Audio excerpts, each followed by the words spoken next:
Hello, everybody. Welcome to Nintendo Pow Block here on Boss Network. I'm your host and License Sunday Eddie V.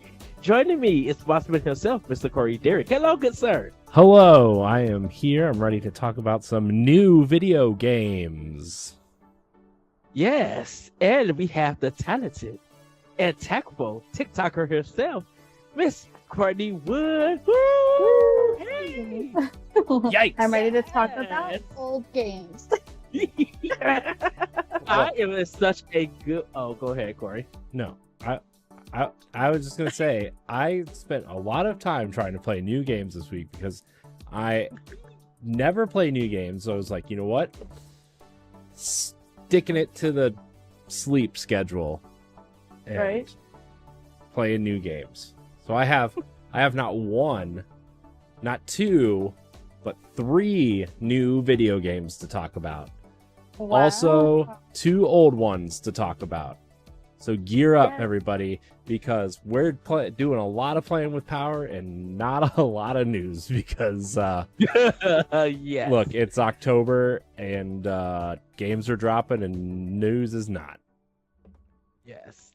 Yeah, I was such a good hype mood. I have literally just get this out the way, everybody. I have been working a lot. And I'm literally talking about That's not true. almost for Don't let 'em 10 lie to you days guys. straight. I've been working. But you know what? We're not gonna have this conversation yet. But I'm so hyped to be back in the building with you, Corey and Courtney. Just happy to, be able to podcast with you guys. Be able to talk to you listeners and viewers. Hopefully you guys had a great week, had a great weekend. Got to play some games. Fall, of course, is here. I know different parts of the country, it has been rainy and kind of, the warm and everything. We had a beautiful weekend. Our leaves are falling here in Illinois, and it's just like, I wish I could be outside, play some Nintendo on my OLED, and just enjoying the breeze and everything. I really wish I could, but sadly I had to work. But before we get into everything, everybody, Courtney, how was your weekend? It's good. It's pretty nice. I didn't work for 2 days. I'm sorry. I didn't mean to rub that in your face, but No, she was That's too okay. busy racing trains, as we saw in our group chat. oh, yeah, I spent like 2 hours behind a train track too. That was not fun. We had to call the cops. And I was like, hey, can you move this train? Because everyone's been sitting here, And then 15 minutes they moved it. That's What was they doing? They just parked it. They were taking their lunch break or something at 9 o'clock in the morning. Wow. Yeah, it was definitely not fun. That's wasn't. I saw that picture. I'm like, to be fair, where I used to work, been there. I've But been it's there. not as I was told to take this new route because it was greeny. It was not too much city because I live in a lot of brick, a lot of concrete, and they were like, "Oh, take this route. This is gonna be a great route for you." I'm like, "Okay." And the train, I was like, "Oh, that's a cute train." And wait, why are you stopping? I've never seen a train stop.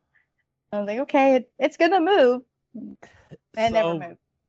So where I go to work to avoid the train, I had Yeah. to go almost 5 minutes out of my way, go over that train, and then go back that 5 minutes that I drove out the other way. So Oh. it adds time because anywhere that I go to get to my job, there is a train because it's by the highway. And if they stop, both sides are backed up.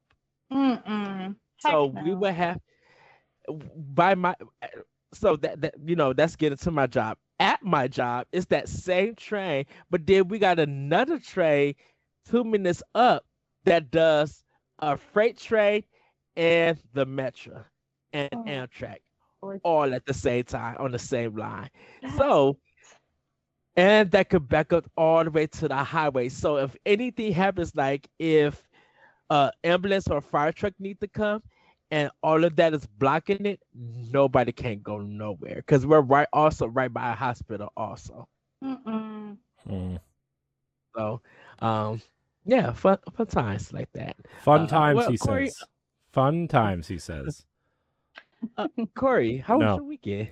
It was fine. We didn't really do a lot. A lot of finalizing some plans for vacation and a lot of just prepping for stuff and making sure everything's good to go, making sure everything is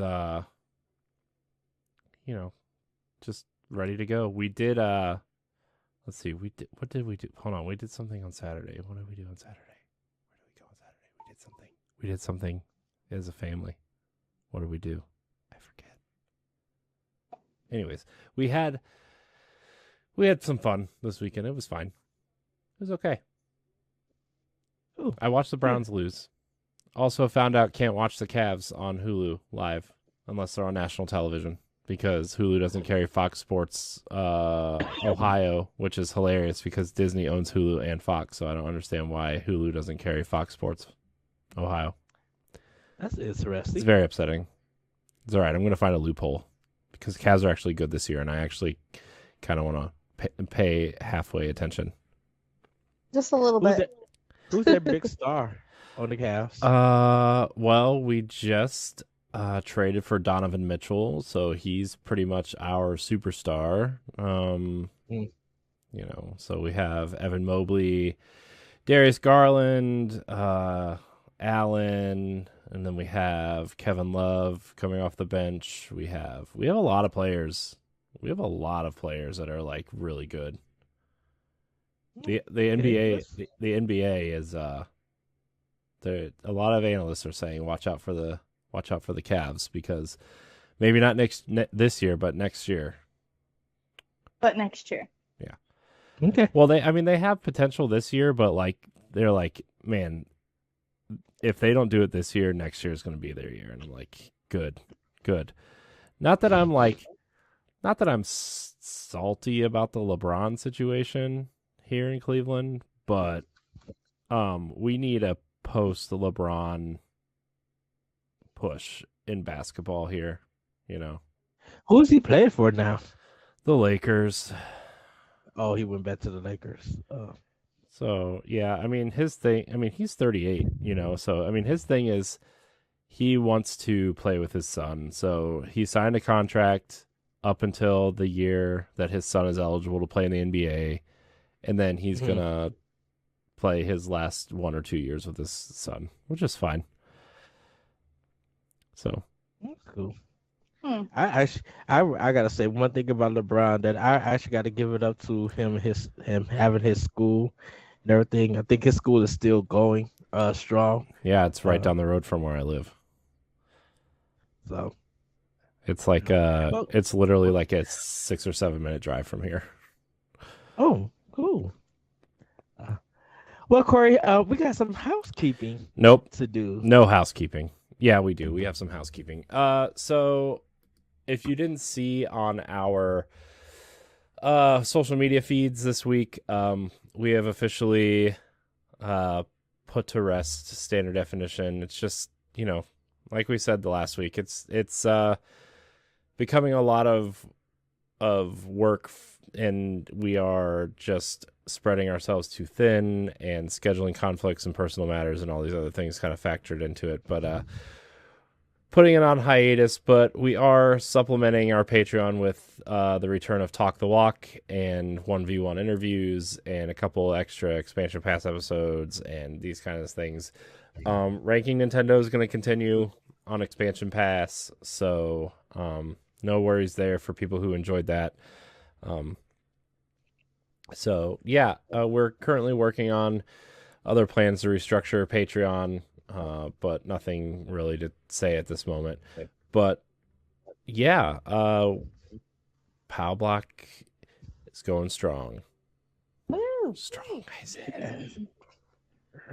Building the team. You're the best around. No one gonna want to take me down. No? Okay. I'll stop now. It's fine. That's all I know of it, so. I know, that's all I know too. It's fine. Look, nobody needs to know. It's all good. In the hood, as they say.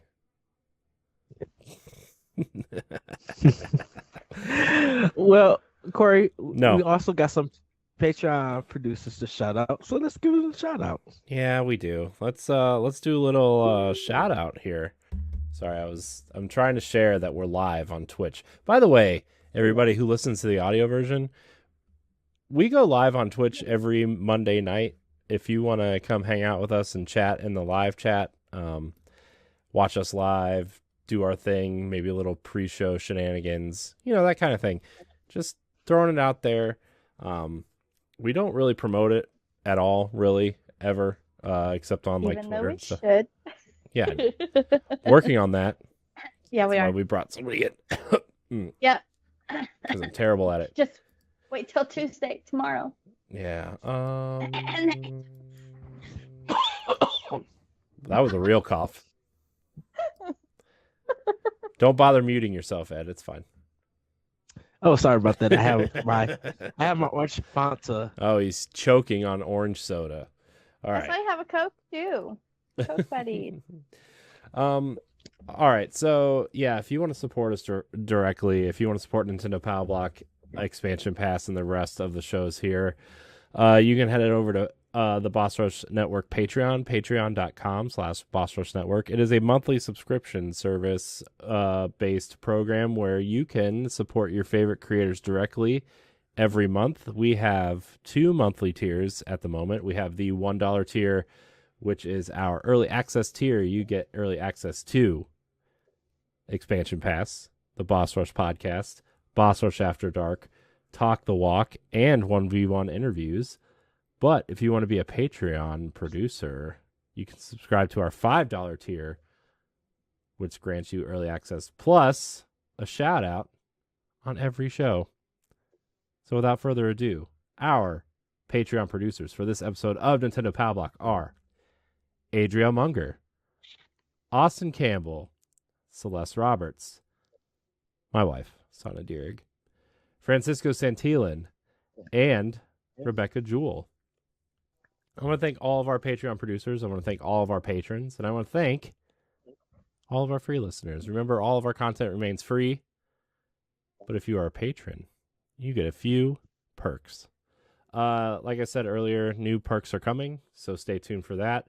We're going to try to bring back our community interaction tier now that Talk the Walk and 1v1 are back, to kind of encourage voting on which games and which games you want to do next for Talk the Walk, maybe for Spoiler Alert, which we are bringing at some point.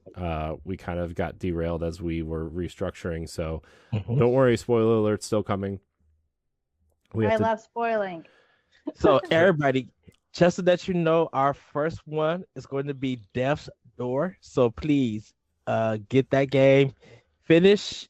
It's $9 on the eShop right now, so you have no excuse. $9. Yes. It's still on Game Pass, I believe. That's 2 mornings at Starbucks. Okay, you can That's just one Chick-fil-A sandwich meal. Chick-fil-A. Let me tell you, man. Let me tell you a little bit about the spicy chicken sandwich at Chick-fil-A. Okay, no, you gotta save it. Gotta finish this. Yeah. So you'll be able to vote on which games we do spoiler casts and Talk the Walk on. You'll also be able to ask Celeste some questions for her interviews, and Ed, if Celeste can't be there. We want to do more interviews. We want to do more things within the shows that we are focused on. So stay tuned for that. And then we're gonna create some sort of, I think, platinum patron tier where some of that will help out our our writing team funding and like giveaways and stuff too. So I just want to let everybody know what we're doing with the Patreon money, and let everybody know that we're putting it back into the product to hopefully make better stuff. And so yeah. Also, last note, we are moving our store hopefully within the next couple weeks to TeePublic. Yes. Fancy. I was gonna do Teespring, but it's way too complicated, and the quality is not worth how complicated it is. And I run my Destiny podcast store through TeePublic, and it is very high quality. So we're gonna move it over there. I want to thank all of our free listeners as well. If you do listen for free, please leave us a 5-star rating or review on Apple Podcasts or Spotify. If you watch on YouTube, subscribe to the channel, like the video, hit the bell, leave a comment, tell your friends, post it on your social media, your TikToks, your Snapchats, your Wiggle Woggles, whatever else is out there these days. I hear there's a new up-and-coming one. It starts with a B. I'm not sure what it's called, but people are supposedly... Be real? I don't know what it's called. Maybe. So, yeah. Anyways, that's our housekeeping. I know it was a little long, but there's a lot to get through, and there's a lot to cover. And this show in particular, I am very excited about some of the content we're about to put out for this. So, yeah. I may even play around with streaming some games. Ooh. That sounds exciting. Yeah. Ed, you know how I put my launch switch away, right? Yes. Right.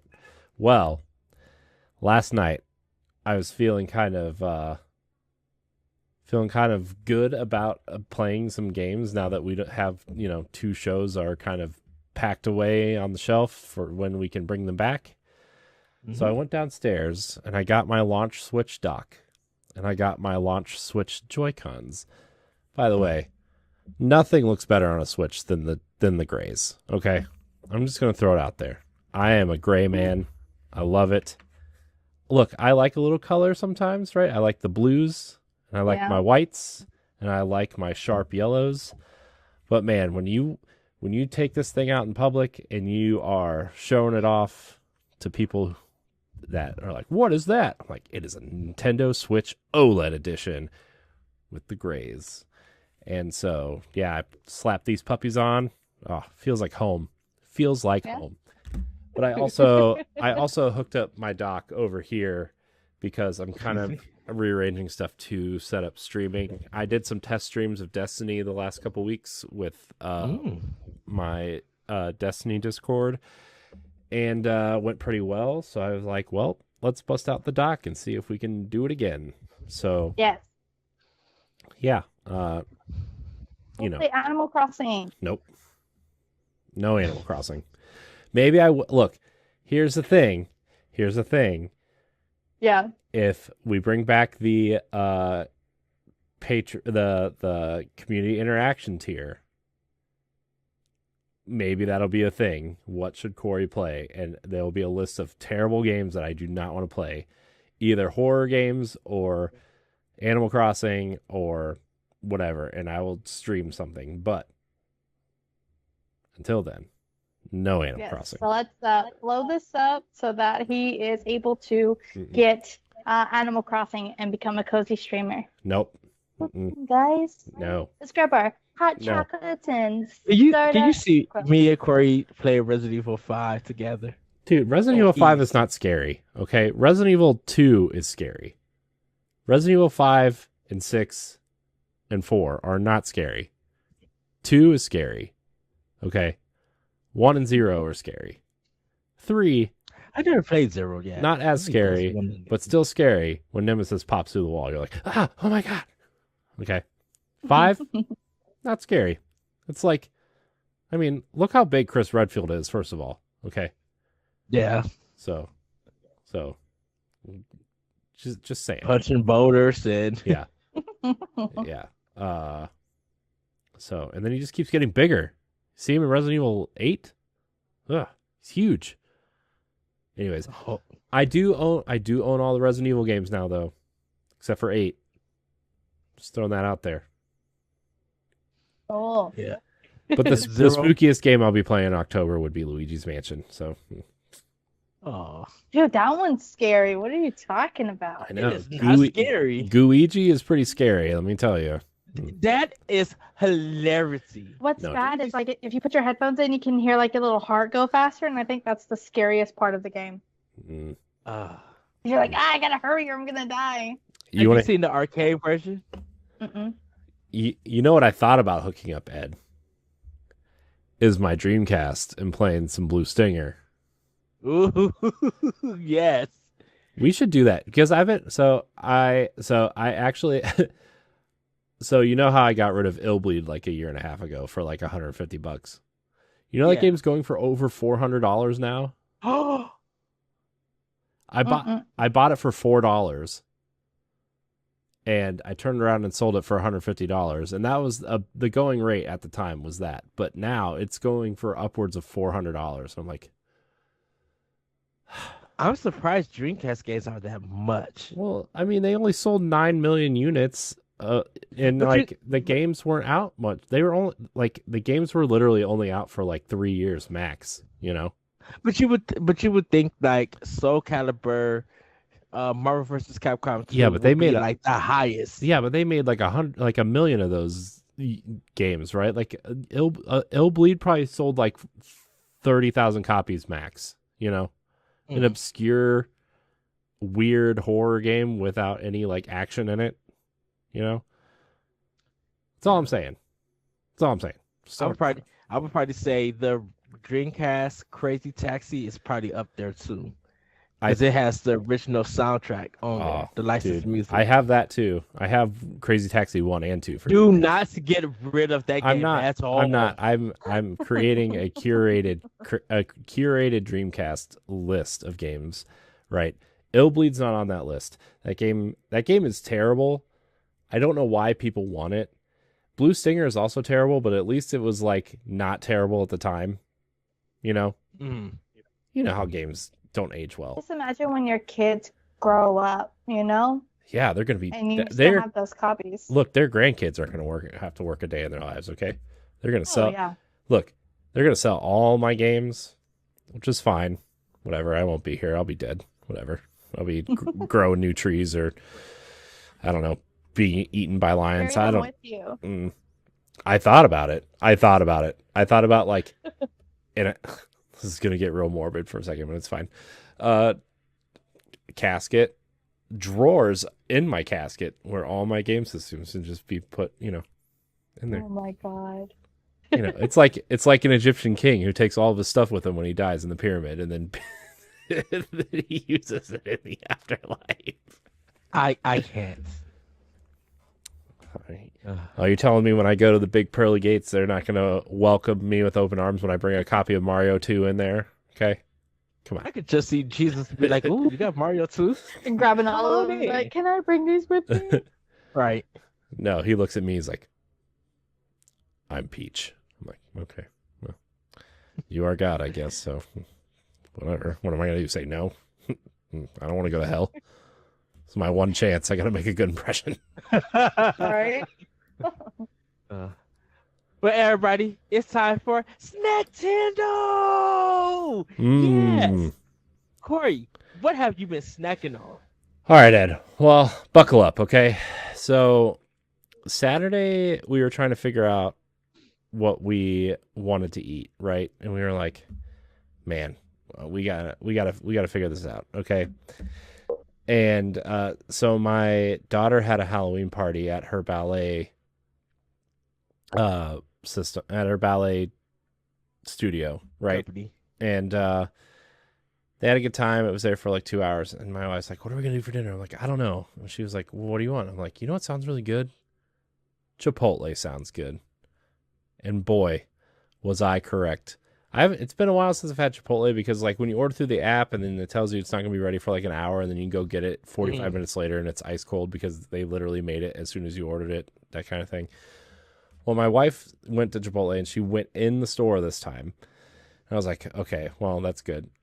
And she brought home this burrito, man, a steak burrito with corn, with black beans, with green peppers and onions, extra cheese, hot salsa, chips and corn salsa. Oh my gosh, dude, it was so good. It was so good. It made my belly so happy. And yeah, man, dude, Chipotle, good Chipotle is amazing. That's all I have to say. Good Chipotle is amazing. Okay. That's why I get the burrito bowl. Yeah, I like bowls, but it gets cold too quick.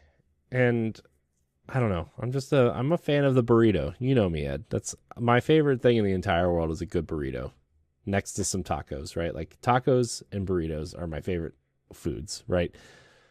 So it's like an elementary school and they ask you like, "What's your favorite food?" I'd be like, "Burritos, tacos."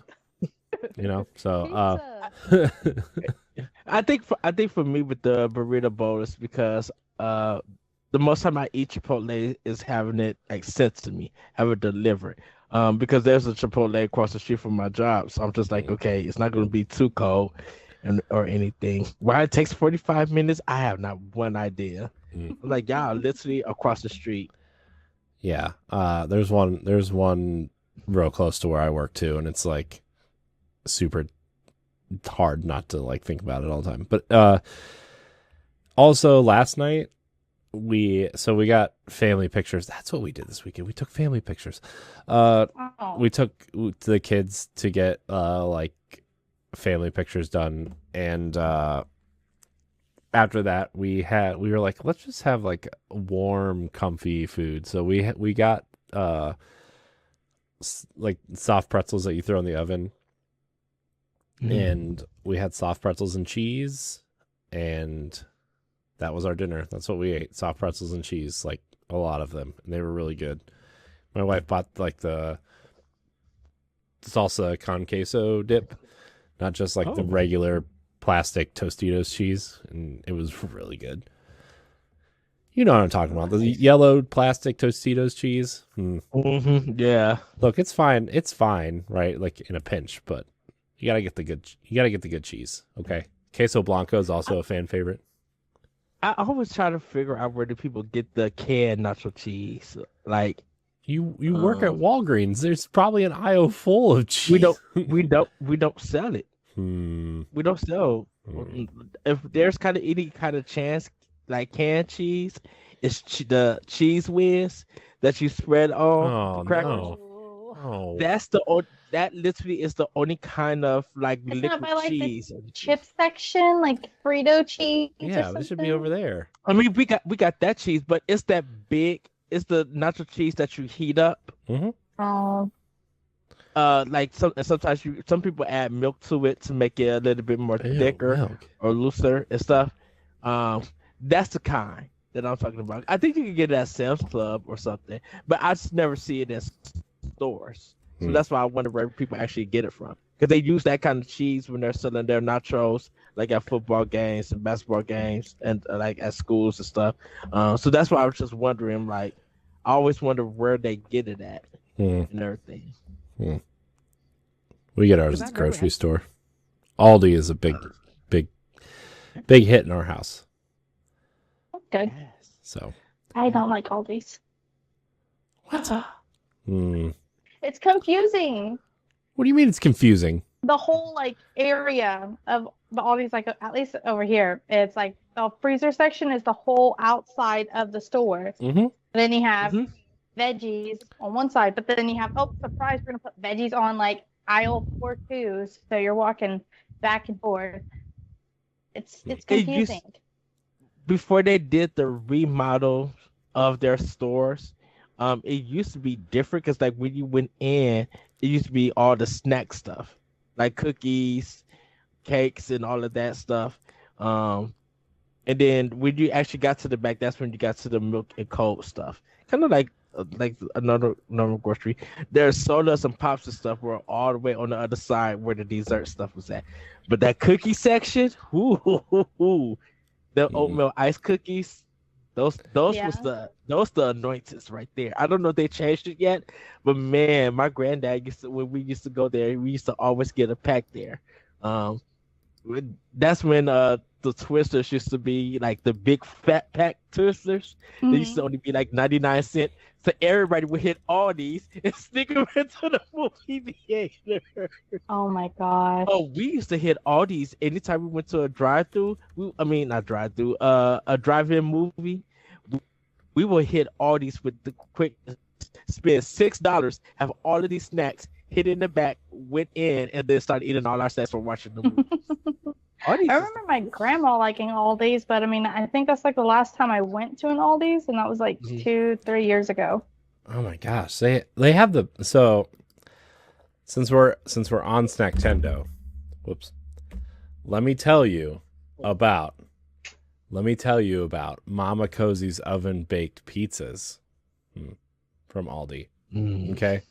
Yeah. Okay. Let me tell you. Okay. We get the 5 cheese blend, and then we buy a pack of pepperoni, and then we make our own pepperoni pizza. Oh, it's so good. There's so much cheese on there. And then on top of that, what we do is put the shaky Parmesan cheese on top after it comes out of the oven. Oh, Yeah. oh. Let me tell you, I love Aldi's pizza. I'll definitely have to go back. Mm-hmm. Yeah, Mama Cozy's 5 cheese blend Do- or regular pepperoni's fine. They also have specialty pizzas. Their Supreme pizza is very good. Their chicken bacon and ranch pizza is very good. Their what was the other one? They have a meat lovers pizza, which is okay if you like sausage and ham. I'm not a big sausage person, but it's fine. Just saying. Would you say it's top? Would you say it's top tier, Corey? It's better than Pizza Hut, Ed. Hey, I would not accept this attack of my character loving Pizza Hut. Just saying. Anyways, that's all I've been snacking on. But we will get one when I come over and visit. And we'll hit all these. Be like, let's get that pizza and the pepperoni. Dude, if we ate at every place you say we're gonna eat, whenever you come back, dude, we're gonna eat like 7 times a day. Yeah, that's all I'm saying. I'm just saying, I'm on vacation. Live life to the fullest. Courty, you're not getting very good Aldi's love from the chat here. No, I'm not.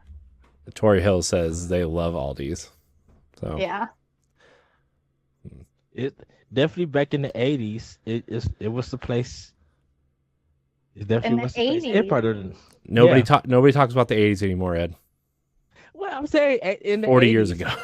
in the 80s, Aldi's was the big place. Of course, the 90s it was still big, but like I know Aldi's was like because we didn't have Walmart or anything. We had Dominic's, we had Aldi's, we had Jewel Osco, like and kind of like Pick and Save. Like those kind of our local grocery stores in the Illinois area and stuff. That was big. But everybody just went to Aldi's because it was affordable. I mean, it was cheap and it was affordable, and you get a lot of food. Plus, if you wanted bags, you could buy one, but they're like 5 cents. Or you could bring your own bags. So everybody would look at the empty boxes and take all the empty boxes and use those to stuff their groceries. Because it was cost efficient for Aldi's, not to be like, we don't have to spend money on bags or stuff like that. If you guys want a bag, you have to pay for it. Or you could just bring in your jewel plastic or whatever and just load up the stuff. Like back in the day, $100 would give you about 2.5 months of groceries at Aldi's. Yeah, now it gets you about 2 weeks, but still. Shoot. Hey, it was the place for our birthdays. You wanted a hot dog, you was gonna get a Aldi's hot dog, and I was not mad at all. So. And Flavor Raid, I would say that. They also have like a really fun aisle that's literally just like, surprise, we threw junk in this aisle, find something fun. So. Yeah. So. Where's the Corey? Is that all for Snacktendo for you? Yeah. All right. Courtney, what have you been snacking on? I guess since we'll speak of Aldi's, way back ago when I was shopping with my grandma at Aldi's, she used to get these cream-filled like wafers. Yeah. And we'd be able. Well, I found them at like Family Dollar. I don't know why. I was just walking around and I saw them, like, oh, cool. So that's been my snack. I make like a cup of milk and I stick it in there. Oh, those are the things like people stir their coffees with and stuff. Some people do. Yeah. Do they? Some people do. That'd be weird. Because it adds flavor to the coffee. So. Because that's the chocolate one, right? Yeah, it's a dark chocolate. Yeah, They also they make would. They like would do it in. they also make like the hazelnut chocolate ones too. Ooh, I'll have to try that. Yeah. I put it in milk, Yeah, and it's good that way. we sell it at work. We got a lot of them because it's the Christmas time. That's when we Hmm. get a lot of those. Those are really good, and they're so just easy to snack on, just like a nice crunch or break Yeah, off. And ah, Mm. that's my snack for this week. Mm. okay. Well, everybody, just a sad announcement. People who probably been on my Twitter. Oh no. Oh no, The sad Are you announcement leaving? is no. Oh, he's pregnant. Uh, dang it. oh, girl, bye. It's not mine. We'll hold find out next Hold on. week. Hold on. I had to be suburban, but my ghetto came out. Girl, bye. Of course, just like, oh no. Our Corey, What do you our want? cookies and cream Twix is no more. I know. I've Oh, known no. that. We're I've not- known that for a while. I haven't been able to find them anywhere. It's all about the Yeah. salted caramel ones now. Yeah, and I don't like those Yeah, they're- at I- all. There's something about the way that this, like, I know people like salted caramel and that's fine, but like, it's just like these taste like they're too salty, you know. And I get it. Oh, salted caramel, you complain about the salt. No, it's just they're just like too salty, you know. Yeah, they have those also with the Milky Way. And I'm like, nah. I tried them to get a taste for it. It's not. It doesn't sit well with me, man. Because Corey, you know, I sent you those bags. And then like later on, we stopped getting the bags, but we were still getting the 2-pack candy bars. We weren't getting the king size. We was getting the regular ones. And then I looked today, while going through the candy aisle, you know, just cleaning up the shelf and everything, and they had a clearance sticker. And once we get that clearance sticker, we're not getting any more. And it's so sad because those are the best cookie and cream candy bars. I know Hershey got theirs with the Hershey bars, but like the Twix cookies and cream was top tier. We could not keep those in our store at all. So it's just sad that it went away. I'm like, but for me, I finally had some Chili's baby back ribs. Ooh. Oh, it was so good, so tender, and of course, I actually got to have Uh coleslaw. I never coleslaw. Uh-oh. What did I breathe? oh. Yeah. Did you say something about coleslaw? Yeah. Yeah, They Yeah. have coleslaw? yeah. They have coleslaw with their baby back ribs and stuff. Corey, I was on the verge of getting the Southwest egg rolls. You made a mistake. I know, and made a I think mistake. I'm going to. I think when I order next time, I think I'm just going to get that appetizer with a drink. Because they strawberry lemonade, like I said, is top tier. It's really good. But I was looking at it, I'm just like, me and Corey just talked about this, and I think I'm going to get some next week. Because just their Southwestern egg rolls at Chili's is bomb big, and I have to say I cannot eat it without that sauce. Mm. I need that kick. I need that spicy kick in their sauce to be on my egg roll. It is very good. Let me tell you, Yes. very good. Yes. Have they still have the cheddar cheese bites on your menu over there? They Yes. took it off over here. They still have We it on only get ours. 3 big cheese sticks now. What? Oh, no, we still have ours. That's unacceptable. Unacceptable. I had some oh goodness, some sushi, of course. I had that. I had a Big Mac, and only because I haven't really been eating McDonald's that much. Only reason I had a Big Mac is because I needed something to eat before I went into work, and it was the closest. It wasn't packed and stuff. But yeah, that's pretty much it. And then having a cheeseburger from Chili's also. I've been getting their like their 3 for $10 kind of deal and stuff. Mm. But yeah, I still got my Uno's pizza that I need to make. I was going to make it one day, but I had to stay at work. So I got a Uno Supreme pizza that I just need to heat up cut that bad baby and just gobble it up. Delicious. And I had Subway. Subway got a new menu. I didn't know they had one. Uh, but I had like kind of like this turkey ham or roast beef kind of sandwich. It was really good. Was it the Subway Club? I think it was. I used to get that all the time. It's like, I think it's roast beef, ham and salami, maybe. Maybe it's turkey. I don't know. But no, it's like roasted. It's like the roasted turkey. Yeah.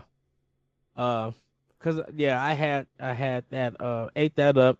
And they once again their chocolate chip cookies were gone, so I had to go get an oatmeal cookie, which is fine. It's not fine. Chocolate chip or no sale. The white macadamia nut ones. Nope. I don't do they're nuts. good too. They're good too, but man, their chocolate chip cookies is mwah. When it's nice and fresh and soft.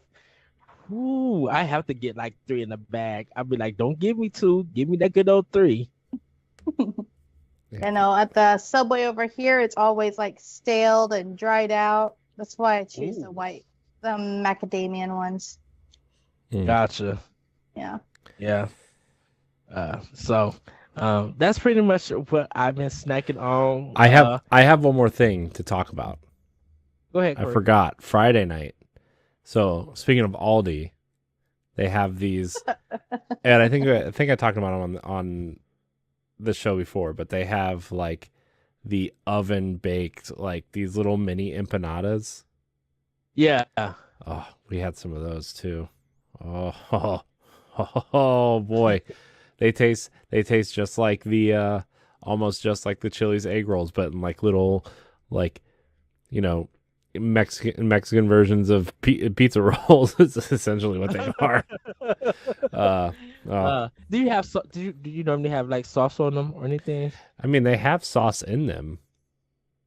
So I don't. Okay. I mean, I have taco sauce. Like I have taco sauce that sometimes I dip them in, but sometimes sometimes you just take a big bite out of it, and it, like again, like pizza rolls, like the outside is like kind of cold, but the inside is scalding lava hot, and just like melts your mouth. But when you take that bite and you look over at your wife after she said, wait a minute, it's too hot, and you look over after you take a bite, you have to act like it's not the burning. one tear comes down from your cheek. Why? What's wrong? Why are you crying? It's so good. You're I'm doing not a weird like the skin on the roof of my mouth is definitely not peeling off right now. Right.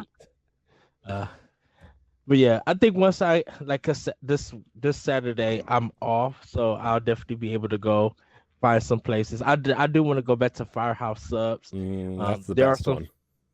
Yeah, it's an hour drive for me, but it's worth it.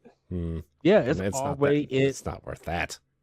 It's way in the Racine. I mean, it's closer to their Best Buy and stuff. I mean, and I could go visit my friend. I have friends in Wisconsin and everything. But it's been a while since I've been there. And I kind of want to try some more stuff from their menu. Turkey bacon ranch with extra bacon, no tomatoes, and extra jalapenos. It's the only way to go. I can't do jalapeno. Well, you know what? Try harder. Wait, what? I don't know. That doesn't make any sense, but I don't care. Good. You know what? I never thought of jalapenos on the sub. Oh my gosh, I get it all the time. No. You're supposed to enjoy your sandwich, not burn your butthole from the sandwich. Sometimes if they have Chipotle ranch instead of regular ranch, I'll get that too. They don't always have it. I believe it. It sounds good. Sometimes you put some green peppers and onions on there too. I love green peppers and onions. Yeah. So actually, I do green peppers and onions at our local pizza place, where it's like my mom would do sausage, with green onions and green peppers and onions, and it's really really good because theirs is fresh, and they kind of grow their own. So that's why I'm just like, okay. Yeah, because it tastes like nothing. No other pizza places around here. So, well, everybody, it's time for Play with Power. Courtney, what have you been playing with Power? Right now, it's been Life is Strange: True Colors and Fall Guys. Been playing both those right now. How is Life is Strange? It's good.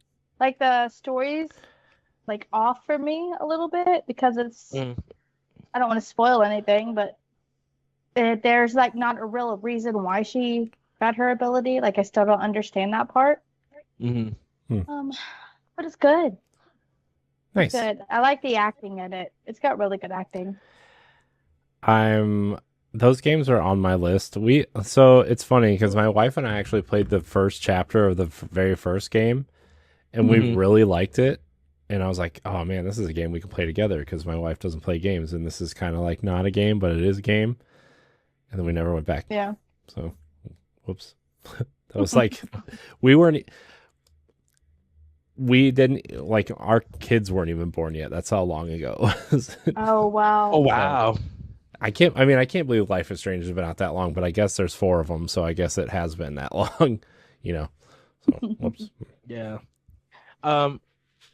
I do plan on playing it soon. I'm going to be doing it on my vacation. I'm like, once my boss comes back and we work out our schedule stuff, I'll be able to start that up and playing it because I know I'm going to be doing it on Series X, so I'm going to be playing it there. And hopefully I could be able to get it finished within 2 to 3 days.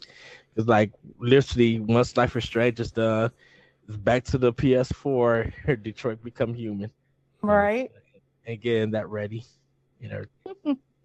Okay, cool. Corey, what have you been playing with Power? I've been playing a lot, actually. And by a lot, I mean I've played a little bit of a lot. Just because like it's been so long since we talked about new games on here that I'm like, you know what? I'm just gonna try to play some new games here and try to at least talk a little bit about some of them. So I played Persona 5 Royal on Switch. The first, I don't know, I haven't played long enough to even really like get into it, obviously, but like I think I played it probably the first hour. I'm really excited to see more, but I have 5 games on my list right now that I want to play, and I want to make sure I give this game my full attention. I think it looks really good on the OLED specifically.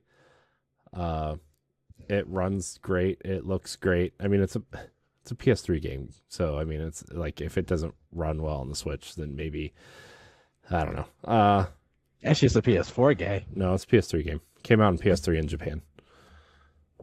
Royal? Yeah, or no, the original one did. Oh, I thought it was PS4. The Persona 5, the original, came out on PS3 in Japan. Really? Yeah. Oh no, that can't be it because Persona Strikers came out for Switch. And Smash Brothers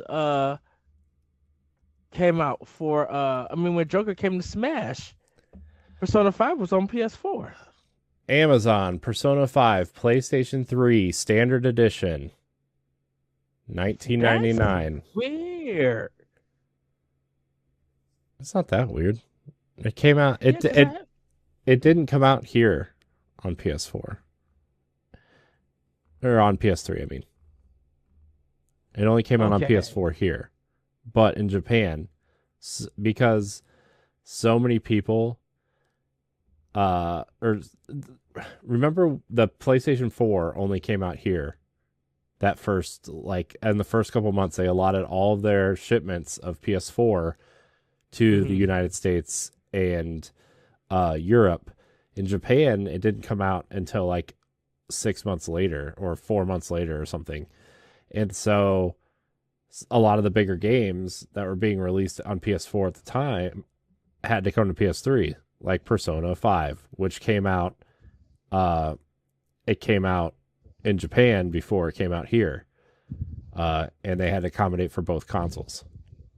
So. And then Royal, but did Royal come out for PS3 or just PS4? I think Royal was only on PS4, but PS4. the original was only on PS3. Anyways, Yeah, I just didn't know that it came out in Japan on PS3. I always thought that Mhm. it was a PS4 release. Yeah. So it looks good. It runs good. I mean, you can like when you put it on the TV, you can definitely tell there's some uh what do you say modifications to make it run on the Switch. But overall, it really gives me the same vibe as Tokyo Mirage Sessions. I mean, they're essentially the similar games, right? Like, it's very good. I would recommend it. I'm going to kind of, it's on my list to finish. It's not where I'm going right now because there are two other games on my list right now. Have you been listening to the music of Persona 5 A little bit. or not? I mean, you Okay. know me, I'm not a big music person, so I don't really, you know. Anyways, I've also been playing NieR Automata, which I have played about an hour of, and I really enjoy it. I'm actually kind of shocked that I enjoy it as much as I do. Just because, like, sometimes you look at these games that the games media hypes up, right? And, like, Mhm. you know, a lot of them kind of either have revisionist history or, you know, pack hunt these reviews and be like, everybody likes it, and if you don't like it, you're not allowed to be part of the group or whatever, right? So it's like, oh, I better say I like it because, you know. But so far, I like it. I think the action is great. There's a lot of different camera angles thrown at you all at once. Like I mean, spoilers, I guess, for a 5-year-old game at this point. But like the game doesn't start out in a third-person action game. It starts out as a as a shmup, pretty much, and like Yep. that part was really cool. I knew about that, so I actually kind of know a lot of the story of this game because I was never planning on playing it. And a lot of the podcasts that I listen to have done spoiler casts on this game, so I've heard the story and the spoilers like 3 or 4 times at this point. So like I know all the main story beats and how, you know, you don't get the full story until you play it like 3 or 4 times and all the things, right? Yeah. But the gameplay is actually like really solid and fun, and I'm looking forward to playing more. It looks incredible on the Switch. It doesn't look like it's lost anything on the Switch. It's you know, it all the graphical fidelity is there. It runs at a very smooth 30 frames a second. I know we'll probably talk about that later, but very smooth 30 frames a second. No texture pop in really. It's just a very nice looking game, and it's probably one of the best ports on the Switch since I would say The Witcher. And like The Witcher made a lot of sacrifices for that game to run on the Switch, right? But this game doesn't look like it really sacrificed anything, you know. Aside I from think we was talking about that, Corey, that Virtuoso was now that people say is the one to look out for porting games on Switch. Yeah, I mean they've always Virtuos has done a really good job of porting games, right? Like they did the Final Fantasy games, all the Final Fantasy games they've done. But they I think they did the Bayonetta 1 port. And so like they did a really, really nice job with this game, and I'm super impressed with the way it looks, especially because like the next game I'm going to talk about, you can definitely tell it's a third-party game, right? So kudos to them, man, for porting this game so well. It's one of the most unexpected releases. It's not because nobody unexpected though. They announced it in 2019 and nobody paid attention. No, but the thing about it is because this, when it came out at E3 that it was coming on Xbox, and like Square Enix messed that announcement up. Nobody was thinking about NieR Automata. A lot of people were still trying to get other people to play. Hey, Xbox players, NieR Automata is coming to your system. Go play it. Well, we wasn't just expecting a big game like that to come to Switch. And this game I think this game really benefited from like word of mouth, right? Because it didn't see a lot. It didn't see really big sales until like this game has had a really long tail to it. in terms of sales, right? And Yeah. then, Xbox got it for Game Pass, which I think drew a lot of players in, and people started buying it for PlayStation, like the DLC, and people were just kept talking about it and talking about it and talking about it. And then the NieR Replicant came out, which, put a whole new light on the franchise, and now a Switch version. It's great. If you haven't played it yet and the Switch is your jam, this is a great version. Sometimes we Yeah, I think. go ahead. Sorry. Oh, I think a lot of people have put it on to buy list. Mm-hmm. Like it's a high recommendation from a lot of like outlets and stuff. Mm-hmm. For reviews and everything. And they were just surprised. Yeah, I got my copy. People were just surprised that on how great it runs. Like if you look at a lot of the reviews, it's like a lot of 8.5s and 9.5s and 9s. Like it really got a lot of places gave the Switch version a perfect 10. Oh, IGN, Really? Nintendo Life, I think Game Informer gave it a 9.5. I think, this version is not anything to slouch at. And I think if you're looking for great Japanese games on the Switch right now, October is the month for you, right? With NieR and Persona, and now Bayonetta in a couple days, right? Like good Japanese action is is available to you. Sorry, I was just thinking of a joke from work. It's funny. We have this joke at work for potential clients called hot maybes. It's just for some reason it crossed my mind and made me laugh. Sorry. So yeah, NieR Automata, definitely a must buy. I think for Switch if you like third person action games. A little on the difficult side, I would say. A little bit, not too bad, but it's definitely you gotta keep your eyes on a swivel, and especially if you're not used to this type of camera angle switching and that kind of thing. But yeah, NieR Automata, Switch, get it. It's good. Very, very, very good. Yep. The third new game on my list is Mario plus Rabbids, Sparks of Hope. And let me tell you, this game, it looks good. This game definitely shows that Nintendo is definitely a company that knows how to utilize their hardware, and a lot of other people have a difficult time making games look great on the console. Not saying that there's anything wrong with how Mario plus Rabbids looks. It's just like a lot of the textures look flat. And I mean, you compare the Mario model in this game compared to like Mario Odyssey, and it looks like they're running on two completely different consoles, but Wasn't Rabbids on Xbox though? Was Rabbids, yeah, Rabbids was started on Wii.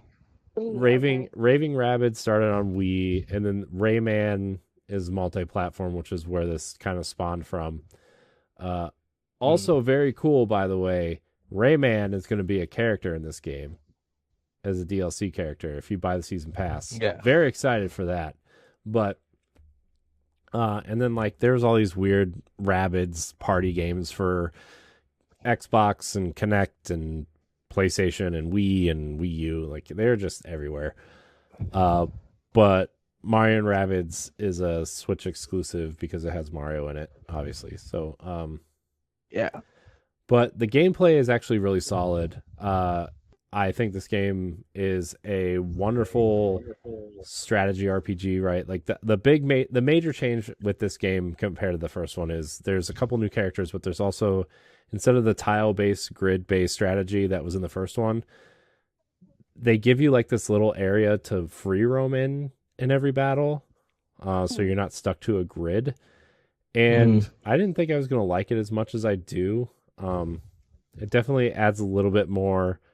It makes the battles feel a little bit more kinetic. It definitely makes moving into cover easier. just because like sometimes you would get stuck in this tile set where you needed to be behind cover in the first one and you were like one square away, whereas even if your little bubble that you can move around in is like kind of touching this block that you need to be in cover, you can get into cover, and it's like a really nice thing. They switched up some of the ways that characters use weapons too. Like, Mario has this cool like dual wielding kind of laser gun thing. Luigi has a sniper bow, which is hilarious. It's just so stupid and funny. Rabbid Peach is a healer. She does these really good healing moves. She's not really an attack character, but she has attack moves, but she's really more of like a, hey, we need a healer in our party. This is what they're designated as. I'm in the first area, the beach area. I haven't unlocked the third character slot yet, which is weird. Like I can only use 2 characters right now still. But I've been wandering around this beach area there's actually like side quests and stuff in this game now, so I've been doing a lot of the side quests, leveling up my characters, and I've been using Luigi and Rabbid Luigi a lot because they're the best. Probably shouldn't pair them together in all honesty, but yeah, they're the best characters. They're my favorite characters, at least right now. So yeah, that's that game. It's great. If you like the first one, you're definitely going to like this one. There's nothing really revolutionary about it so far, but definitely more great strategy RPG. I mean, that first game was such a surprise, and it's no surprise that this game is better than the first one, right? Yes. Sure. So yeah, this game's awesome. My one minor complaint is that like it just doesn't look like I want it to, like I said, the textures are kind of flat a little bit, and like again, it might just be like an art direction thing or something, but like I wish it looked a little better, but that's just like a real minor complaint. I think the game plays well. I think the characters look cool and fun, and the writing is great. The characters actually talk now, and they like make fun of each other, and spoilers, I guess, for the very first thing you do in the game, like Rabbid Mario lost his overalls and he won't come out of a bush because he's embarrassed that he's naked, and like you have to go find his overalls, and it's really funny. The writing around that's pretty funny. So but other than that, I played some Tony Hawk because Tony Hawk's fun. Man, dude, Tony Hawk Pro Skater 1 and 2 on the Switch is so it's so good. The soundtrack's good. Oh my gosh, it takes me back to like the 90s, and just so that soundtrack's so good. And then I'm trying to finish Link's Awakening as well. I have a lot. Yeah. I have a lot of games to play. Got a lot to finish. Yeah. So, What it sounds like. yeah. Also, I need to get back to Fire Emblem Warriors. Haven't finished that. There's a few other things. If we're going to have a big game of the year discussion, guys, I got to get on the horse and play some games that came out this year, because time's running out. Got like 2 months. Your PlayStation's gonna be easy. It's between Horizons and Forbidden West or God of War. Well, if they play anything like their previous games, Horizon wins for me. But I don't have a PlayStation, so not playing them. Maybe I'll get one of them fancy Steam Decks and play that when they come out there. I want a Steam Deck. I kind of do too, but like also that's a lot of money to spend on just like I don't like for me the Steam Deck is like an accessory that PC gamers buy to play their PC games on the go, which Courty, I know you play PC games, so it makes sense for you. For me, yes. My Steam library has 3 games in it. And so like and 2 of them are not compatible with the Steam Deck because of anti-cheat stuff, like Destiny, not Okay. and Roller Coaster Tycoon. So I could make a Steam Deck my Roller Coaster Tycoon machine. Oh, snap. Hold on, but which one? The first one. I will Oh. also 2 is also acceptable. Roller Coaster Tycoon. Roller Coaster Tycoon's actually probably the better game. Also acceptable. Roller I Coaster. mean, if you're doing the campaign stuff, I can understand. Yeah, No, I'm because fun. I love 3 for just making roller coasters. I don't like 3 at all. I put so many hours into 1 and 2 that when 3 came out, it just like it broke my brain that it wasn't the same, and so I just didn't play. Also, got 3. Oh, go ahead. Oh, well, everybody, we have an optional opinion. Me and Corey talking about Roller Coaster Tycoon. Oh my gosh, can we do an expansion pass on Roller Coaster Tycoon? Can we stream Roller Coaster Tycoon together and build a theme park together? I can see it. Do it. We'll talk about that in the future, everybody. I did 3 just because of the options to build roller coasters without no kind of financial limit or anything. Here's the thing though, so when I switched from PC to Mac, I went to the store and automatically tried to buy Roller Coaster Tycoon, and it's not available on Mac. Only Roller Coaster Tycoon 3 is available on Mac. And I'm like, this is garbage. Where's 1 and 2? So you know what I did? I got really upset and never played Roller Coaster Tycoon again until my desktop is boot camped into Windows. I was just about to say that too. And then I played some Roller Coaster Tycoon. Now, I had to buy a special mouse because the Apple mouse only has 1 button on it and like a swipe pad on top. So I had to buy the 2-button mouse with the rolly ball in the middle to actually play it correctly. Worth it. Best $16 I ever spent in my life. $6 on Roller Coaster Tycoon Deluxe, $10 on a mouse. Good to go.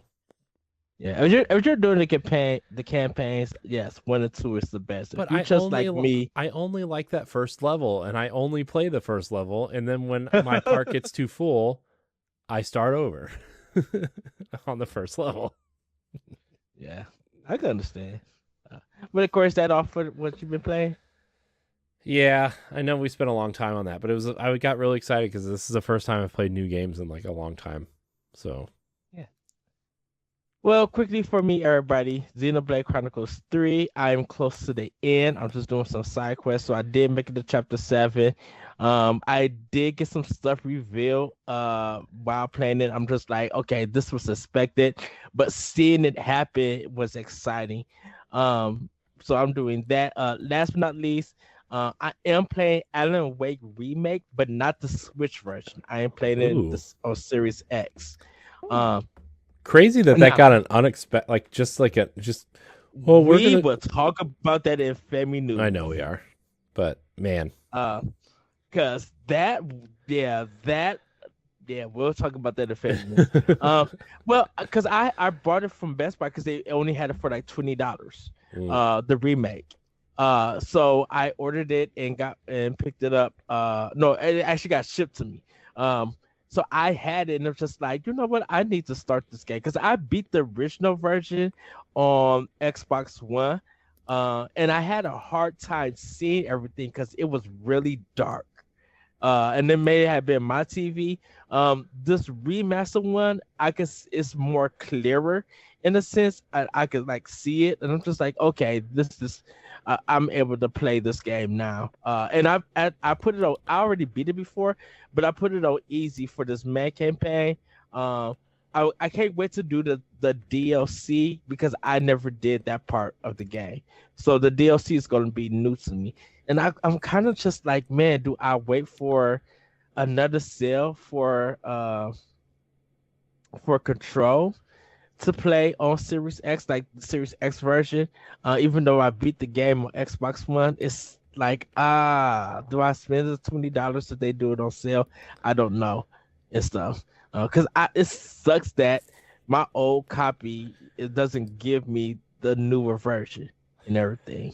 Because I want to see how it plays. The Series X version actually plays on the Series X. Oh, you mean like Alan Wake doesn't? You mean like the 360 version? For Control. Oh, for Control. Yeah.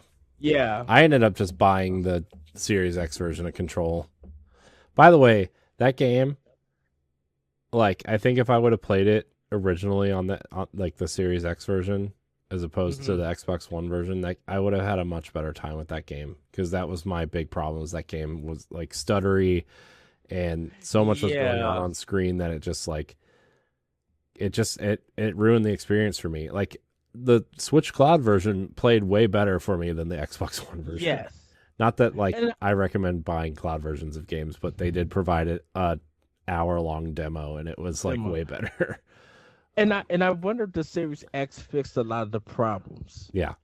Well, it runs at a smooth it runs at a locked 60 frames instead of a stuttering 30. It has more particle effects in the environment and in the powers. There's ray tracing in it, so like all the lighting effects are way better. And the character models are cleaner. So if you haven't played... I know that.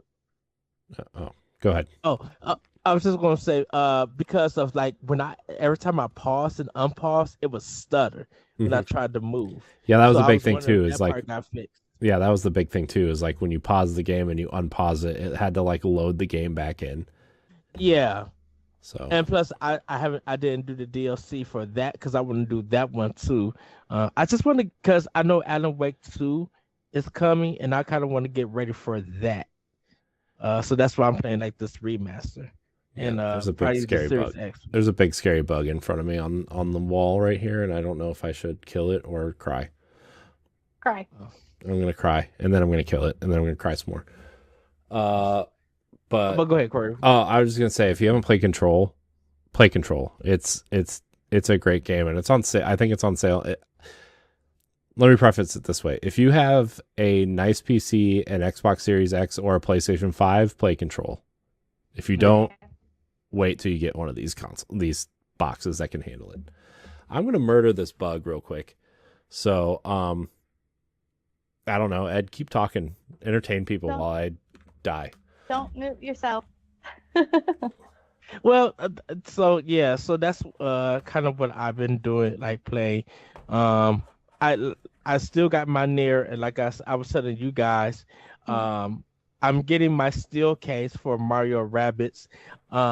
That's what happened with my Mario and Rabbids Sparks of Hope. So I went Sunday to go pick it up at Best Buy. Yeah. And, I was just like, I'm gonna get my game. I'm playing when I get home, talk about it.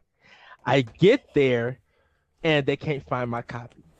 Oh no. And I'm like, okay. So I'm just standing there. I don't have to be at work until 4 and stuff.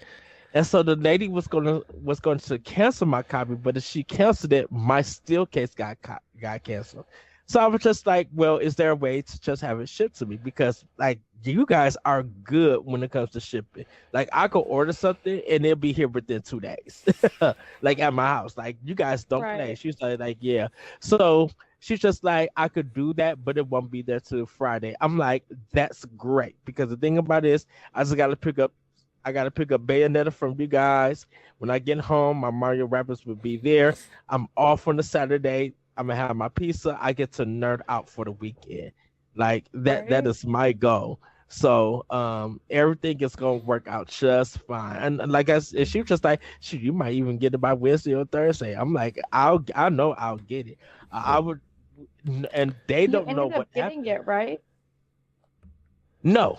Oh, not yet. So, okay. Right, so it's already paid for. They're just gonna ship it to me. They couldn't find a copy or anything. Okay. No, normally you would think that, okay, if they scan it out and give it to me, that would be fine. But that's not how their system works. So if they cancel it, then I lose out on the steel case. But I'd rather get that collector's edition, that collector's steel case, because that's what my Persona 5 is. That's what's coming up late. And everything. It's the collector's edition for Switch.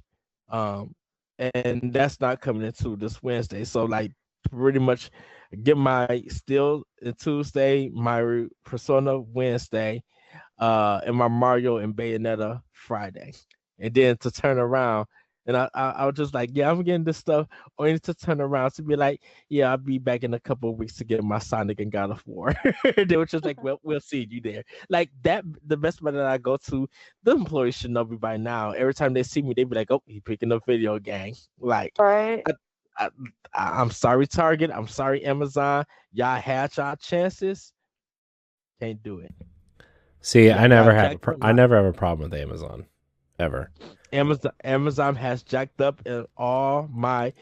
They have delayed my releases, my pre-orders. They have lost my pre-orders, and I'm just like, there's no way that I pre-order a game from you guys 2 months ahead and then I get it 10 days after the game release. Yeah.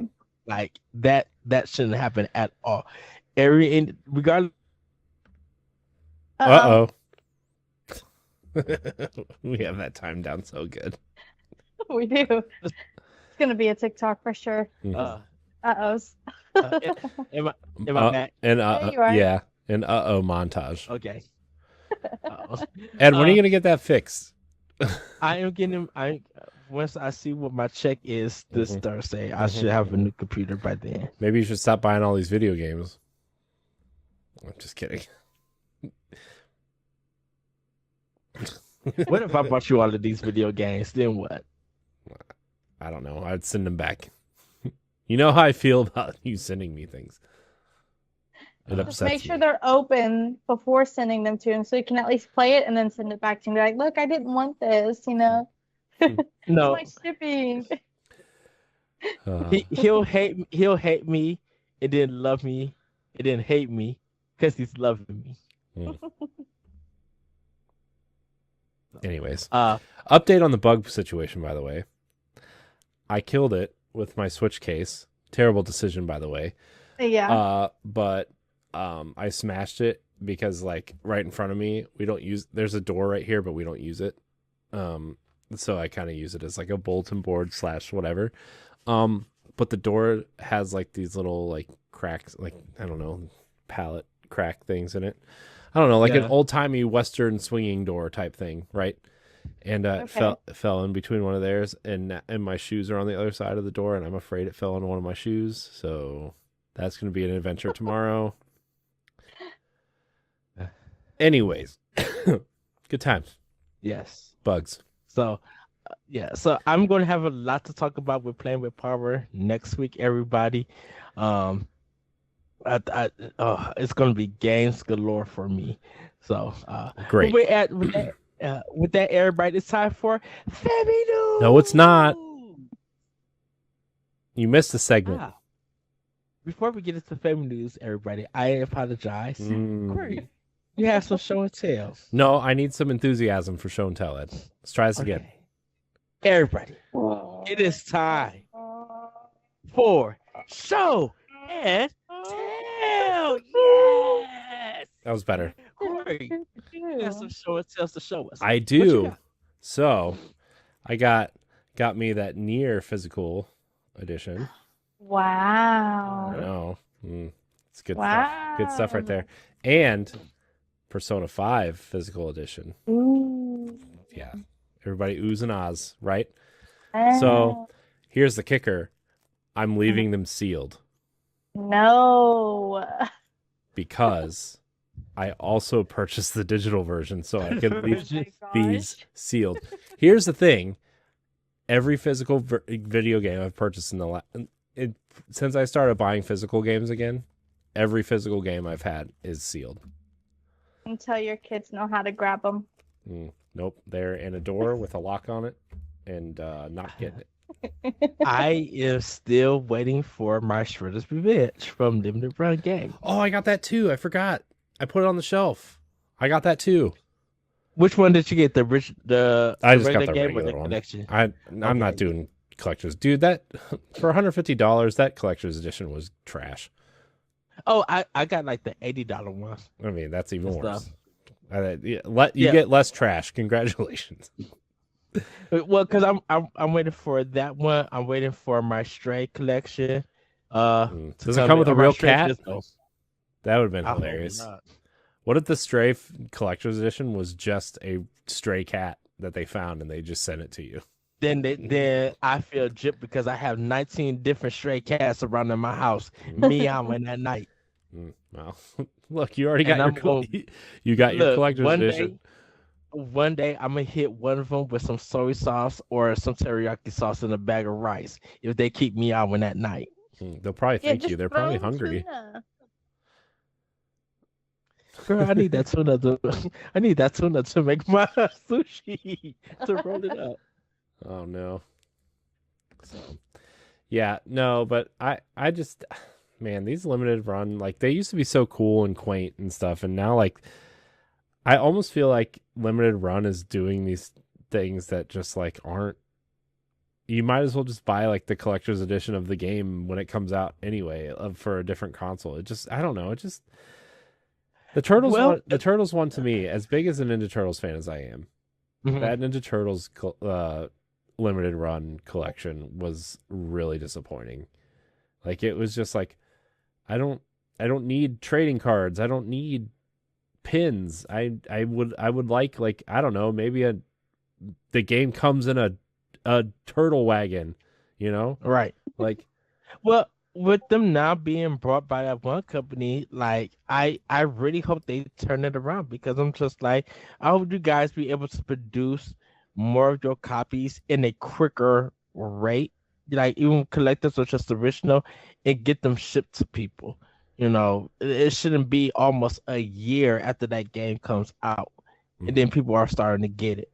Because you can't say it's financial troubles because if you got all the retros that you got out that you put has been sold out, you should be able to use that money to get those copies made and then sent out. Yeah. Yeah.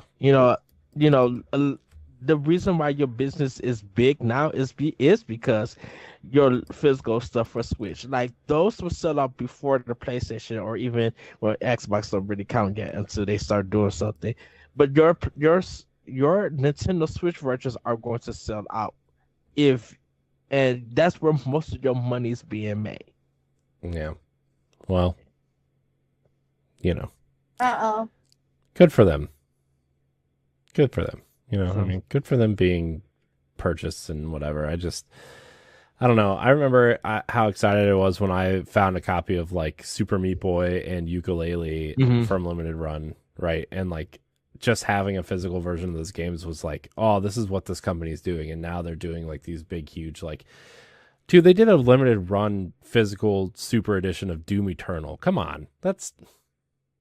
Doom Eternal sold 10 million units. That's not limited. Okay.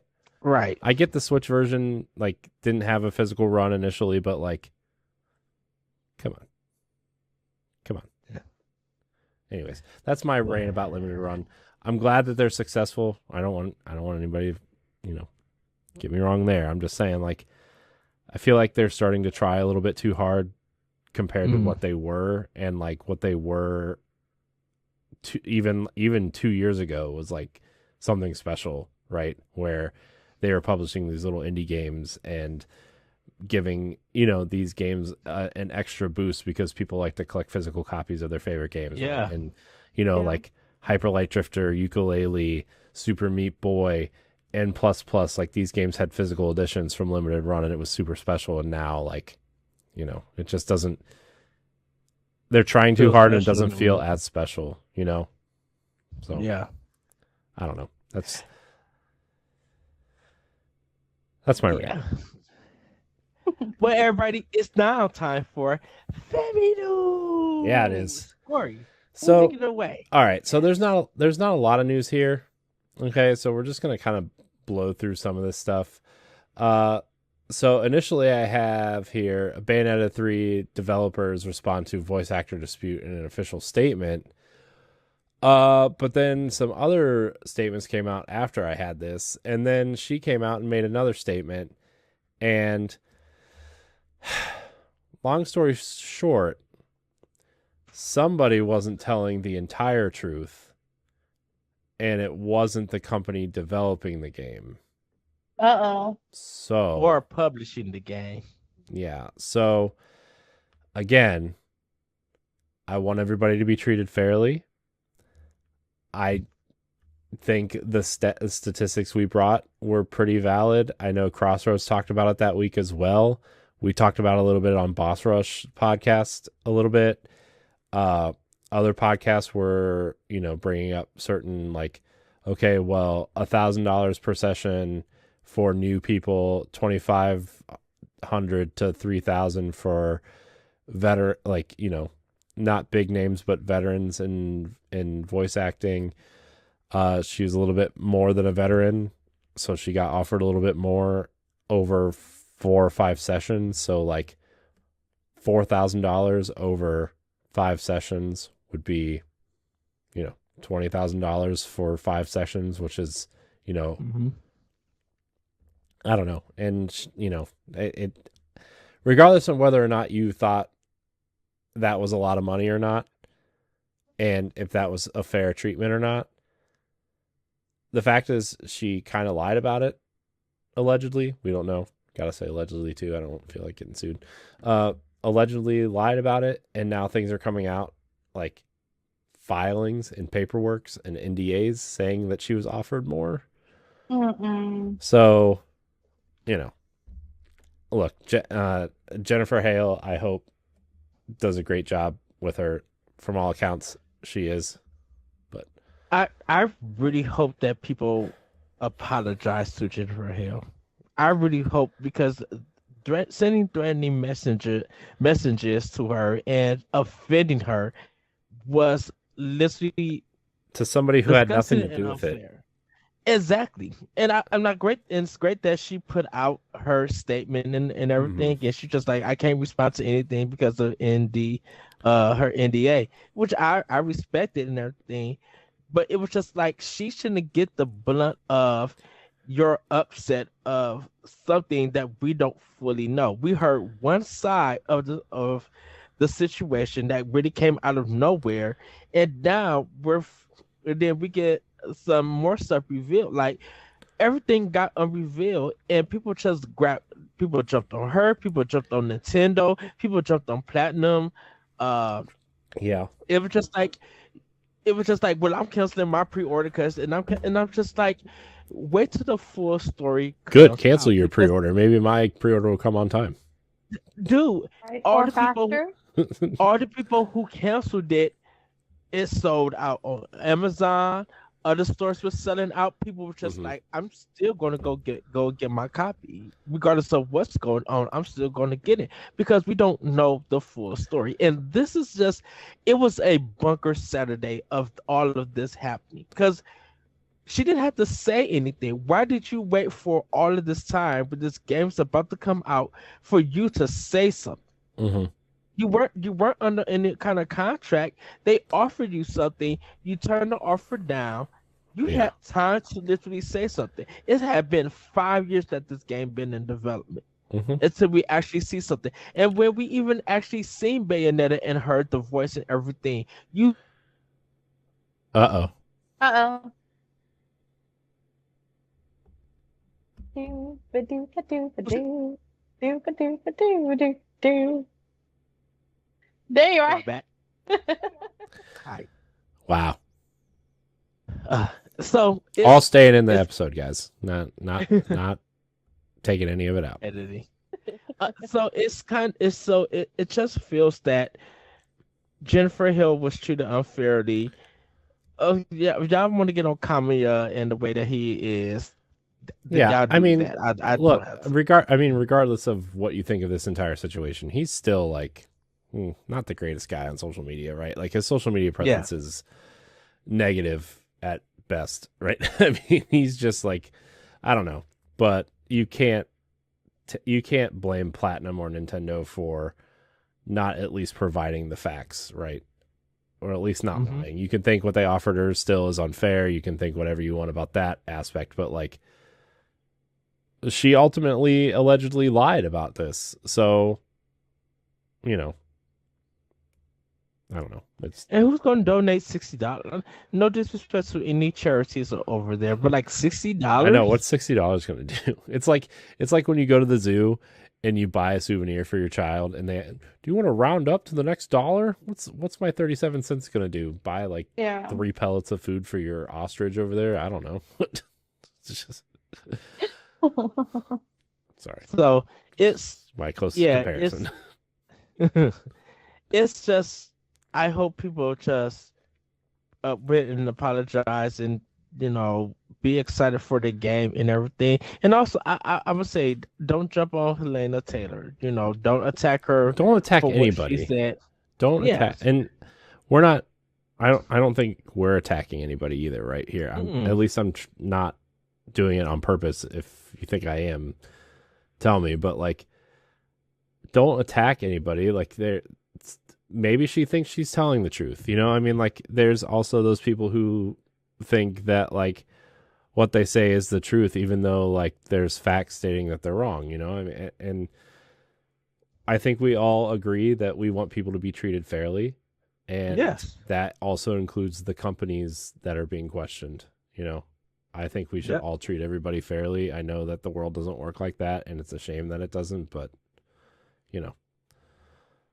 so Suck. and also you have to take into consideration too, like on the pay thing, like a lot of voice actors do their own acting as well, like in mocap suits and extra facial capture work to get their facial movements down right and everything right. And for something like Bayonetta, it's literally just the voice acting. It's not moving in the mocap suit. It's not interacting with others. They're in a booth, and I'm not saying one is harder than the other, right? I'm saying I think one warrants a little bit more pay than the other, Yeah. So anyways, that's the cap on that. I will be buying Bayonetta on Friday when it comes out. Kind of. This is already paid for. I saw. By the way, I was watching the new gameplay today stuff on Game Informer with Viola, the new character.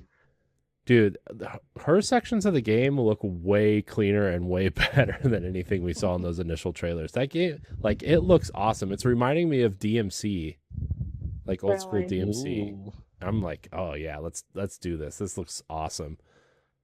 I'm oddly excited for Bayonetta 3 now that I watched that 15-minute segment in particular. Super cool. Let's see, where do we go from here? Nintendo 64 expansion pack has expanded its offering to Mario Party 1 and 2. I wonder if you can still mail in for those special gloves so you don't get blisters for using them. Yeah, I know Ed remembers the special gloves for Mario Party. Yep. Courty, do you remember the special gloves? No. Oh my gosh, it was so funny. I don't. Like, so there was this, what was it, the tug of war mini game where you had to like spin the analog stick as fast as you could to pull it, and a lot of people were using the palms of their hands and just doing this on the analog stick, Gosh. and they were getting big circle blisters on their hand, so much so that like anybody with a proof of purchase of Mario Party had, like, you could write in a Nintendo, they would send you a Mario Party glove so that you could play the game without getting blisters. Yeah. So yeah, I wonder if you could still do that. That'd be kind of cool to still do. yeah, that'd be hilarious. They should just send those gloves out now with the N64 controllers. Yeah. That you can't buy because it's Nintendo. Why would they make more than like 4 of them? And also, who would want more than 2? Yeah, true. Definitely not this guy who is OCD and knows the Nintendo 64 has 4 controllers ports on it and needs 4 Nintendo 64 controllers, even though he doesn't have 4 friends to play Nintendo 64 games with anymore. Still want 4. Nintendo will not let me buy 2 more because I've already reached my limit. Anybody Why gonna not play? use another account? I could, but Same card, different name. I could, but that would require me to spend $20 more. It is Maybe I $20. will. You know what? Maybe I will. It'll be a burner account. Wow. Ed or Courty, are you going to be playing Mario Party 1 and 2 on your Nintendo Switch? I am, yeah. Maybe. I don't know yet. I won't know till Christmas. Yeah, it's been a while since I've been able to play it. So it's just to relive those memories of playing this game. Yeah, I'm going to be playing it 1 and 2. Maybe we'll play online. We'll stream it. Man, Stream it. Mario. I think still today, I think Mario Party 4 for GameCube. I think that's the best one for me. I love Mario Party 4. I didn't play 1 or 2. I played 4 though. 2 is often looked at as the best one. Yeah, I played them a lot because this is when Hudson Soft was making the games. Mm-hmm. I think a lot of people have a lot of affinity for 4 and 5 as well on the GameCube. Mm-hmm. I know 6 and 7 you had to use that weird microphone and nobody really wanted to use it. No. Yes. That's weird. I might play it. I might play with my kids. I don't know. We'll see. I'm trying to find that path into the games for my kids. Play with me, Corey, so you can give me claps. No. Wait, what? No. Yes. Come play. I love your clap support. All right. So speaking of games that have dropped on Switch, Alan Wake Remastered got a random drop this week on the console. Digital only, first of all. I know a lot of people aren't happy about that, but we knew this was coming. We just didn't know when, and this was quite the month to drop this in. Because we've already talked about how many games have been, and the price is weird too. It's $23.99. It's just such like a weird price. It's a 20% off. Oh, is it? Oh, okay. Well, yeah, because it's $29.99. Yeah. Okay. Well, yeah, this was weird. Like, why would you drop this out of the blue without no mention of a date or anything? I think a lot of people like impulse buy things when they see things, especially older games and especially Switch ports of older games, right? Like, Alan Wake is like what 12 or 15 years old at this point. Like, yeah, I think the Switch is a great port machine, and I think when a third-party port gets announced, people get excited. And now, and it's available right now is a great marketing line for games for people to impulse buy. We see a lot of that with indie games during Nintendo Directs. We see a lot of that with, other titles. So I think it was a smart marketing idea. I don't know how well it did. I know reviews are starting to come out and it's not getting great reviews, but the first game didn't get great reviews either. So, because this is I know this is Remedy, but did they also publish it? I don't. Remedy. I wonder. Let me see. I'm not 100% sure. Yeah, because it was just. I think it was. What was crazy is that it was more confusing than people being excited for it. And I know a lot of people weren't talking about it. I think it was just like watching that Nintendo Direct. People were shocked that it was happening. Yeah. And so I think we probably would have been more ready for it if we had a date, or when the show for the Nintendo Direct saying it's after this presentation or it's releasing this Friday or something like that. If they would have gave us a heads up, we would have been looking forward to getting it.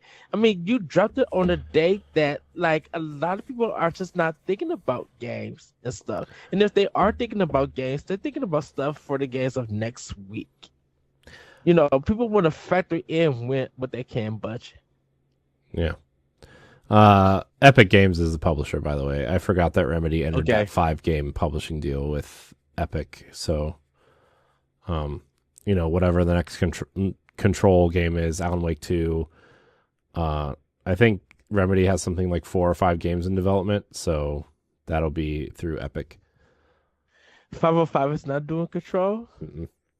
That's interesting. I wonder how that went. Well, I mean, I think it was just like a one-off deal to get that game out the door. I mean, sure. 505 doesn't necessarily like own a lot of IP. They just fund and publish smaller games, right?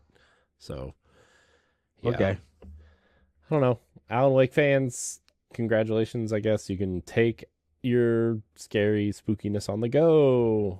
Also, by the way, for those who are unaware, Alan Wake is connected to Control. So if you like Control and didn't play Alan Wake, I mean, it's not really a secret. One of the DLCs for Control is called the Alan Wake Experience. So Yeah. whatever.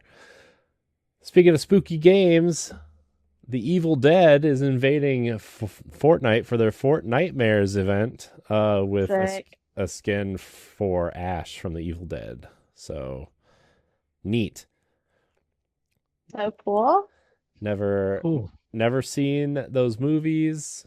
Fortnite is not a game I play regularly, but skins are cool. Fortnite, I appreciate what they do. I think that game is...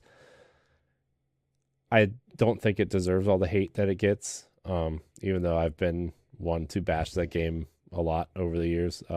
I've grown as a person to appreciate what that game does, we'll say. Also, I buy skins that I like. For me. Here's the thing. I buy the skins that I like in the game so I can flip through my locker in there and look at the skins and not play the game. Oh my gosh. Also, I was really disappointed when Indiana Jones was part of the Battle Pass. You had to buy the Battle Pass and then you had to do the, what do you call them? The quests or the missions or whatever. Mm-hmm. And to unlock him. And I was like, it's too much Fortnite for me. I would rather just buy it. So that movie comes out in June though, so maybe they'll sell it then. Maybe we'll get old cranky Harrison Ford in Fortnite. Yeah. I can see it. So anybody buying the Ash skin for Fortnite? No. Nope. All right. Our last story for the day before we move on to doc mode and questions. Shredder's Revenge has net $22 million in revenue thanks to Switch and Game Pass. So that's a big chunk of change for that game. I'm quite happy that did well. I hope we get a sequel, and I hope we get that AAA game that's rumored next year from Nickelodeon. Although Nickelodeon works a lot with Game Mill, which kind of churns out questionable content. I'm looking at G.I. Joe, looking at Ghostbusters, looking at anything. But they say the G.I. Joe game was average. They said it wasn't too bad. It exists. Average. It exists. It looks like somebody put it looks like they look like rejected Fortnite skins, and they're like, let's make a game out of these. Anyways, but congratulations to .emu and Shredder's Revenge and Tribute Games. I wonder how much Game Pass played a part in it. I'm sure they paid a pretty penny to get that game on Game Pass. Because I know it's sold very well on Switch. Like a lot of people who were planning on buying the game was getting it for Switch. Then that means that PlayStation didn't really do anything. I mean, or didn't do as much. I think the thing is with the PlayStation stuff, right, is that like if you own an Xbox, you're probably playing it on Game Pass. Everybody owns a Switch, so it's like the perfect Switch game. So like, and if you have PC and you have PC Game Pass, like it's already there too. So there's like three, I don't want to say better options, but probably three options for some players before PlayStation, you know? Yeah. So you're either playing it on Game Pass somewhere or you're playing it on Switch. I mean, that's my opinion. I don't know how true that is. That's just how my mind is working. So before PlayStation people jump on me for being anti-PlayStation. I just thought that because this game, a lot of people want it, that it will all be equal around. I think Switch will probably just have the bigger hand because, you know, it's a handheld game and people are looking more forward to this to play it on Switch. Same thing with the TMT collection. You know, people were just like, I'm glad that this is coming. I'll play this on Switch. Yeah. Those are nice games to own. Those games are rough, though. Oof, boy. Anyways. But that's it for the news. What's wrong, Ed? What you gotta go? Are you leaving? What's going on? No, I'm fine. Oh. Did somebody bring you snacks? No. Oh. It's the ghost. It's the ghost. From last week. My mom was playing the podcast and she was playing my voice. I'm like, okay. That's nice that your mom listens to your podcast. Hi, Mom. My mom does not. She asked me if I still do my internet shows. I say yes, Mom. So, anyways, it's time for docked mode. Ed, do you want to take it? Do you? No, I'll let you take this one. Okay. It's time for docked mode. Okay, so okay, that was like no energy. You're right. You gotta give us this energy. is your thing. Look, okay, so this week's docked mode, we're just gonna kind of like, we've gotten a few new listeners over the last couple weeks or months, and we haven't really done this topic in a while.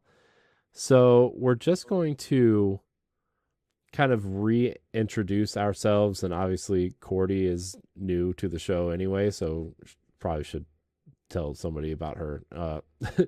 But we're just gonna talk about, like, gonna go one by one, like what our gaming habits are, what our favorite games and genres are, and franchises, and kind of reintroduce our gaming life to the world, because it's been a while. It's been, I don't know, probably over 100 episodes, I think. So, yeah. So, I mean, it's probably time. I'm sure somebody's news listened in the last 2 years. So, Courty, we're going to start with you. Ooh, Since okay. you're the newest. Hi, I'm Courty. They say my name's Courtney, which I mean it is. And my last name's Wood because it's on my Skype and I need to change it, if that's okay. I'm a digital marketer. I have like my own business thing, but I'm still kind of working on it, which is kind of fun. I'm a cozy gamer. I do Animal Crossing, Life is Strange. Next year I'm trying some new stuff, but not right now because I'm scared. I'm a big baby. You know what you do when you're scared? You just do it. You just do it. I'll do it next year. Do it now. Yeah, next So, year. Corey, you gonna play some horror games? I'll do it next year. Look, if somebody votes on it, and look, here's the thing. I own quite a few horror games, and I also have Game Pass, which has a few horror games on it as well. Am I going to go out and buy Dead Space? No. Yes. Am I going to go get Callisto Protocol? Yes. No. But if it's on sale for like $20 at some point, maybe I'll look at it. You didn't say purchase or download. I said what I said. So we have to have a Twitter poll and you have to have a Reddit poll for you to play scary games. What would happen is Corey would just give it to me, be like, yeah, play. And I'll talk. Y'all just play together. We could all play together. You know what we could do? We could make Courty play it, and then Ed and I could just sit back and talk while she gets scared of the game. Anyways, continue. Sorry. Oh no, that's pretty much it. I'm a cozy gamer. But what are your favorite games? What do you? Oh yeah. Okay, so favorite games. Let's see. I'd say Animal Crossing right now. Oh, Genshin Impact. I've been kind of getting into that now. I really like that. I like it a lot. That games I don't like, I'll play though, is Fortnite. I really don't like it though, but I'll play it. Oh, that game is it's not coming to Switch. What, Genshin Impact? They announced it. They just re-announced it. Yeah, isn't it on there? No, it's not on Switch yet. I've actually been waiting almost for the Switch version to the point where I'm just like, it's not coming. But they just re-announced it though, so So That's good at least. I know Fall Guys is free on the Switch. I've been playing that a lot. It's fun. We should play that one all together. It's not scary. I'm gonna put a pin in that. Put pin. A Twitter poll. Anyways, I don't know. That's it about me. I have not really much. What's your favorite console of all time? GameCube. Good choice.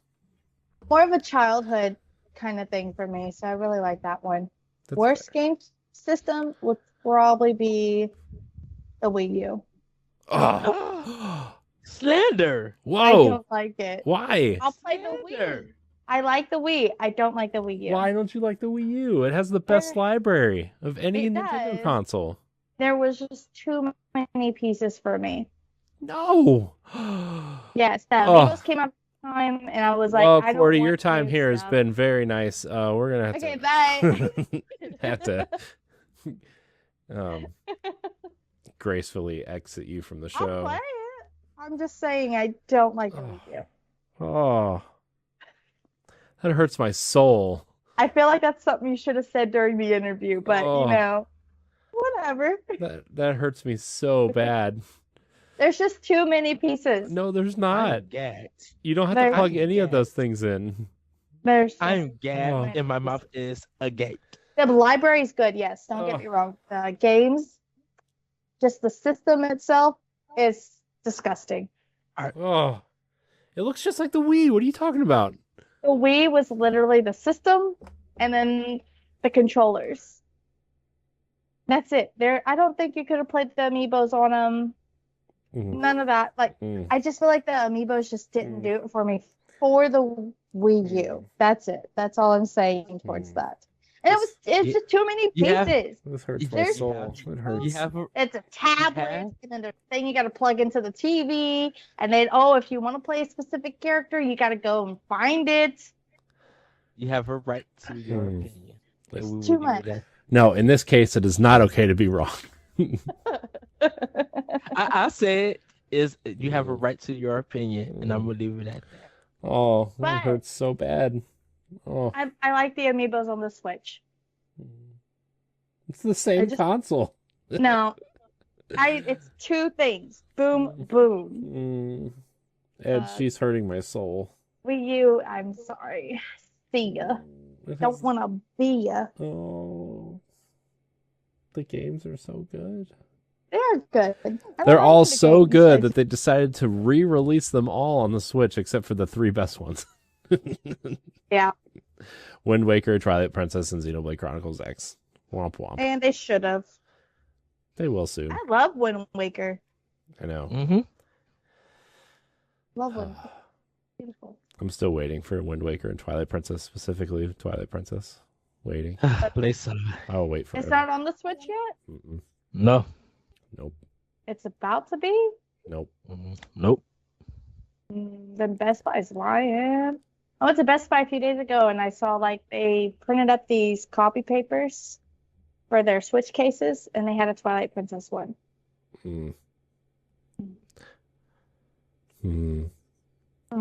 She might have unlocked some secret thing.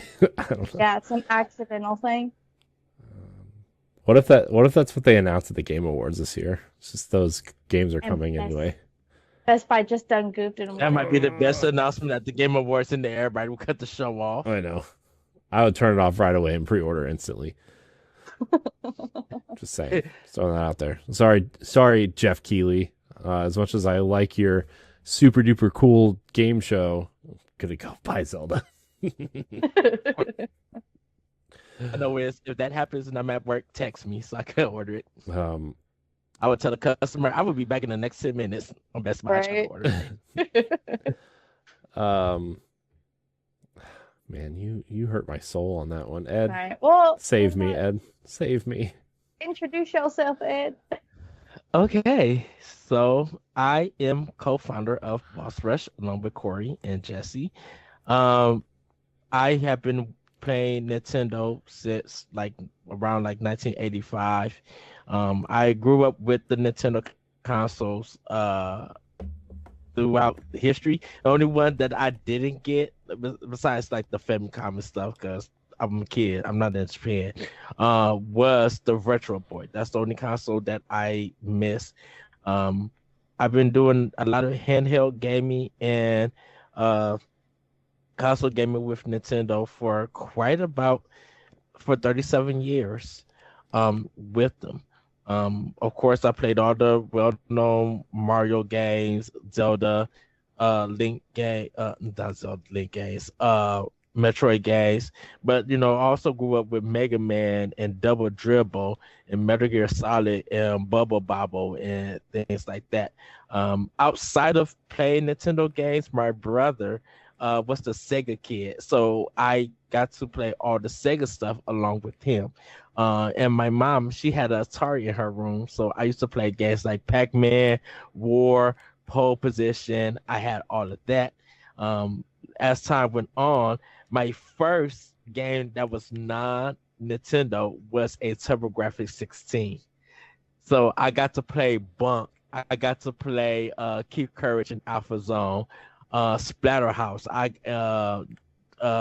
didn't get to play the Bruce Lee one game, but I used to play those games with the Hue card with it. Speaking of my brother being a Sega kid, I played the card games like My Hero and Ghost House. Like I used to play that. He also had the 3D glasses for Zaxxon 3D and everything. So I used to play that stuff. So I kind of grew up with gaming like ever since I was 5 years old. Big arcade player also with it. But my love for Nintendo has always been there, definitely on my birthdays and Christmas. And sometimes my mom would give a bunch of game and stuff, and I would just love it.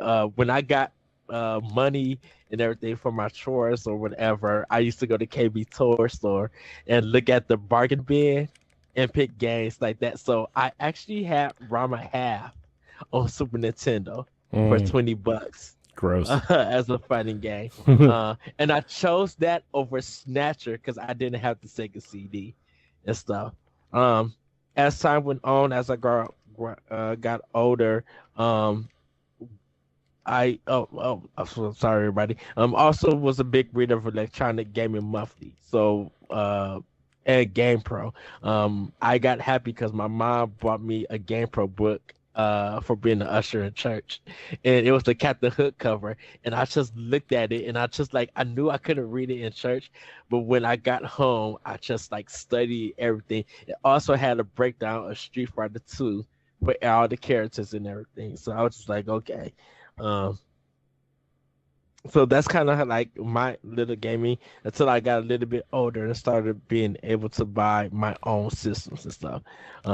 Was writing articles and blogs and stuff, not professionally for OneUp.com, which used to be owned by Ziff Davis, but that's kind of how I got into game writing with that. Uh, Later on, I started doing my own podcast after I met my friend. Um, at my when I used to work at Toys R Us. I met him. He got me into the podcasting game. And so I have a podcast called Optional Opinion and everything.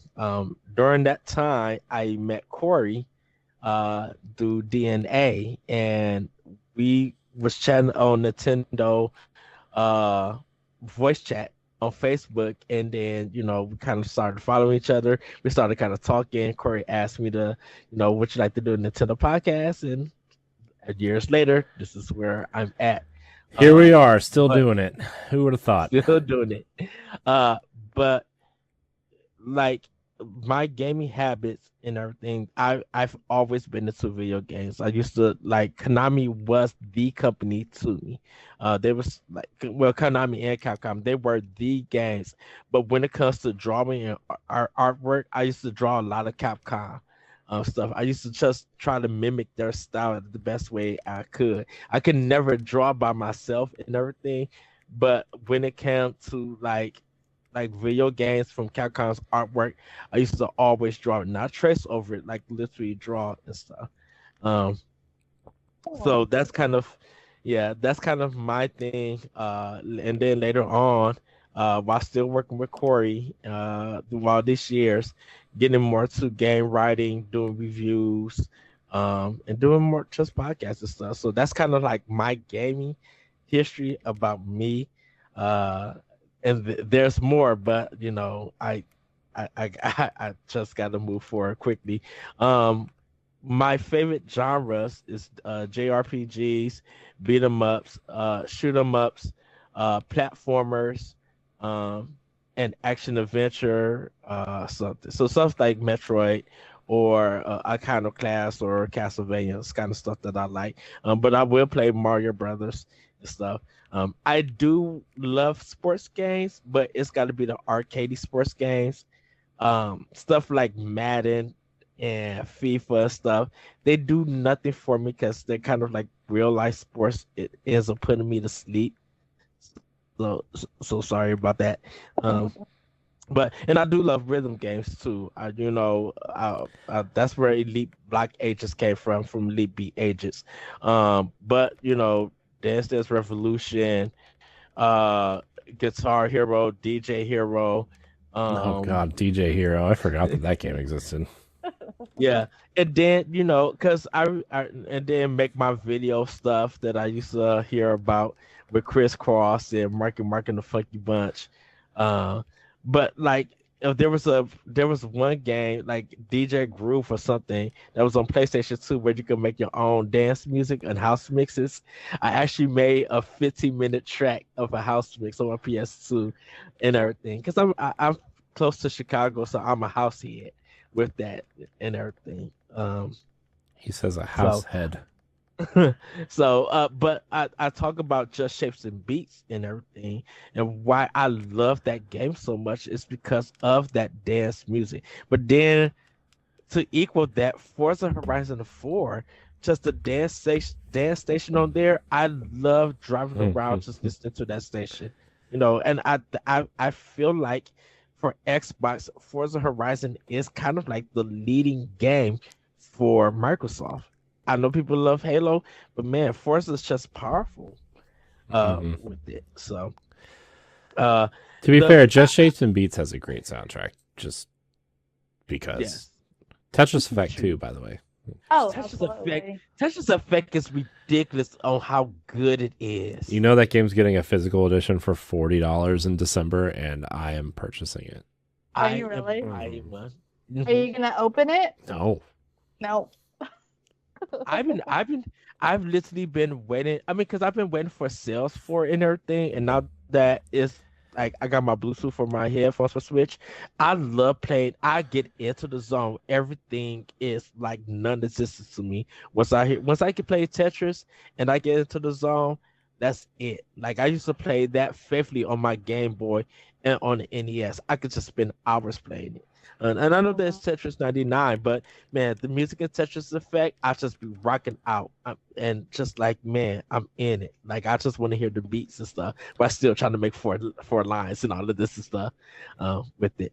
I will say one of my favorite franchises, of course, is the Mario series, Legend of Zelda, Link, and stuff. I think one of my favorite series from Nintendo that I just I gotta say it's just Elite Beat Agents. Like I love that game. I'm sorry, Elite Beat Agents and Hotel Dust Room 212 or 213. I love mystery games. I just love them, and those like some of my favorites. And of course, Super Mario 3D World. Like that's That game's the best 3D Mario game. Oh, I love that game. It's so top tier. Another game I still need to beat because I'm on the last level and I just stopped playing. Yeah. But like those are the kind of games that I love. Like I love Nintendo games. I just love their first party stuff. But like Elite Beat Agents and Hotel Dust 213 is what I love. And I love the Pokemon series too, everybody. So don't act like I don't know because I buy a lot of them every time they come out. I will say the worst system that was ever made for me and I didn't buy the system because of it being the worst, was the Xbox 360. Mm. I got a lot of heat. You missed a from lot of buying it bangers on there. Oh, for sure. I'm fine with that. A lot of people missed a lot of bangers because the system kept breaking and red ringing and dying. And How do you think they sold so many consoles? of course, like it took 4 revisions of that system to work. By the time it got to the system that it needed to be, it was Xbox One about around that time. And then that console screwed it all up at their launch. So yeah, man, talk about a console that almost broke Microsoft. It was the Xbox One launch. Man. Oh yeah, that was bad. Yeah, I think a game that I actually yelled at and that kind of made me cry in the frustration was Strider on NES, because you couldn't double jump off the wall. You had to do something and it was not working. Batman, the video game from the movie, actually did it right and everything. I was just like, this is so frustrating. And everybody already know what my worst franchise is, so What is Grand it? Theft Auto. Grand Theft Auto. Oh, really? Mm. I feel like that game is questionable content, and there's been better open world games. Like I always talk about Sleeping Dogs. I always talk about Saints Row. Like I just think that GTA is a very lazy series. Well, you can't say that it's lazy. You just don't like it. I mean, it's not doing anything.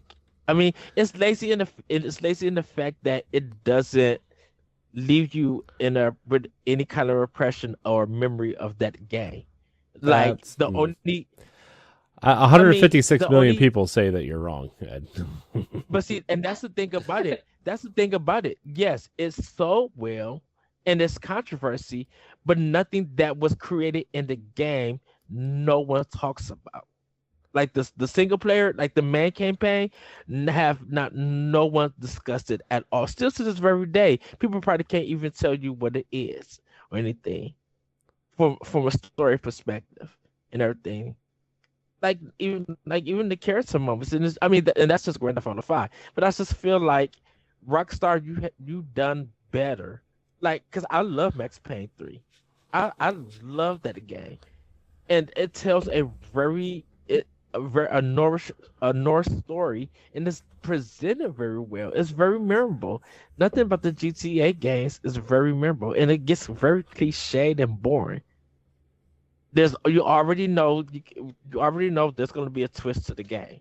So it's M. Night Shyamalan everything in most of the games. They're probably going to do it for Grand Theft Auto 6, and it's just like, come on, y'all. You guys, yes, you know how the series goes, but you could create something better. And it just feel like they don't want to create nothing better. So any other open world games that come out and do something different, I kind of applaud more over the GTA series. You know, and rather people say I like it or not, and I'm upset. I'm just like, when have anyone had a discussion about the GTA game? I mean, a lot of people talk about GTA. It's just we don't play in that space, so we don't talk about it, and we don't know people. We don't play it, and we don't know people that play it often. And, I mean, I think, we can not have this discussion right now because we got other things to talk about. But find out next week. All about Grand Theft Auto. Yeah. So Ed's leading the discussion. So that's just something about me. And like I said, I love games. I love hosting Nintendo Pow Block. I love talking about Nintendo and just games in general and stuff. And I know I'm an Aries. I get competitive. I get into my mindset that I should be right and no one else. I'm learning. I'm trying to change that. That's the truest statement I've ever heard. What you just said about me not liking the Wii U? That is your opinion, and I'm okay with it. I'm not okay with it. Yeah. I almost forgot So, about that already, actually. yeah. So, Oh so man. that is me. Great. Um oh, I guess I should go. Yep, you're I'll make next. this quick because we have some questions I want to answer. Uh Doo-doo-doo. so I guess, for me, I really like Nintendo games because, like, I don't know, Nintendo, and I mean even Sega to an extent, I just kind of I feel like Sega at this point is just Nintendo adjacent, especially if you grew up in the 90s, right? Like it was always Mhm. Nintendo and Sega, and now Sonic is on Switch, and it's like, oh, what's this crazy world we live in? And then there's people that are like, Sega made consoles? What? Sonic, he's a movie.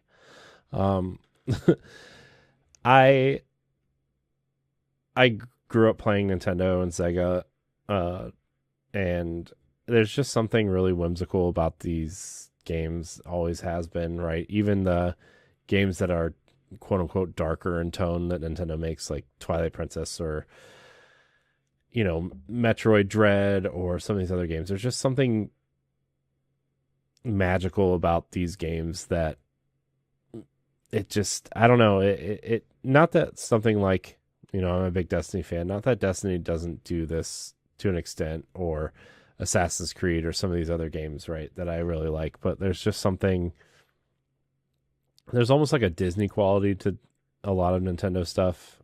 And I don't know, maybe that's me being biased because I'm a big Disney fan too, but like there's just something really special about Nintendo, and I always lean towards these games. Zelda in particular, I'm starting to really appreciate and enjoy Metroid a lot more. 2D Mario games, Xenoblade, even going into GameCube with like, you know, 007 and Bat and Kados, and even the Sega stuff that started coming over, like Billy Hatcher and stuff like that. It's just Nintendo is an interesting, sometimes selfish and what do you call it when you're uh kind of make your own decisions no matter what. I forget. My brain is broken. Uh, they march to the beat of their own drummer, and they just kind of do what they want. And so, uh, sometimes it works. Like the Wii and the Switch. Sometimes it doesn't. Like the Wii U and the Virtual Boy, right? But like they always are trying to do something unique, and that is always an attractive thing for me. So I guess my favorite Nintendo franchise right now is always kind of has been Zelda since the Nintendo 64, even the Game Boy, I guess, with Link's Awakening, but really started with Nintendo 64. Um, Third person action games are kind of like my thing. I like a good story. I like to see my character on screen. I know a lot of people prefer first person games, but like third person, I like to see what my character looks like and is what they're doing. Uh I also like RPGs, and I love Mario Kart, those types of games. So that's me. You know what you forgot? What? Your name and your position of Boss Rush. Mm, I show up. My name's Corey, and I show up.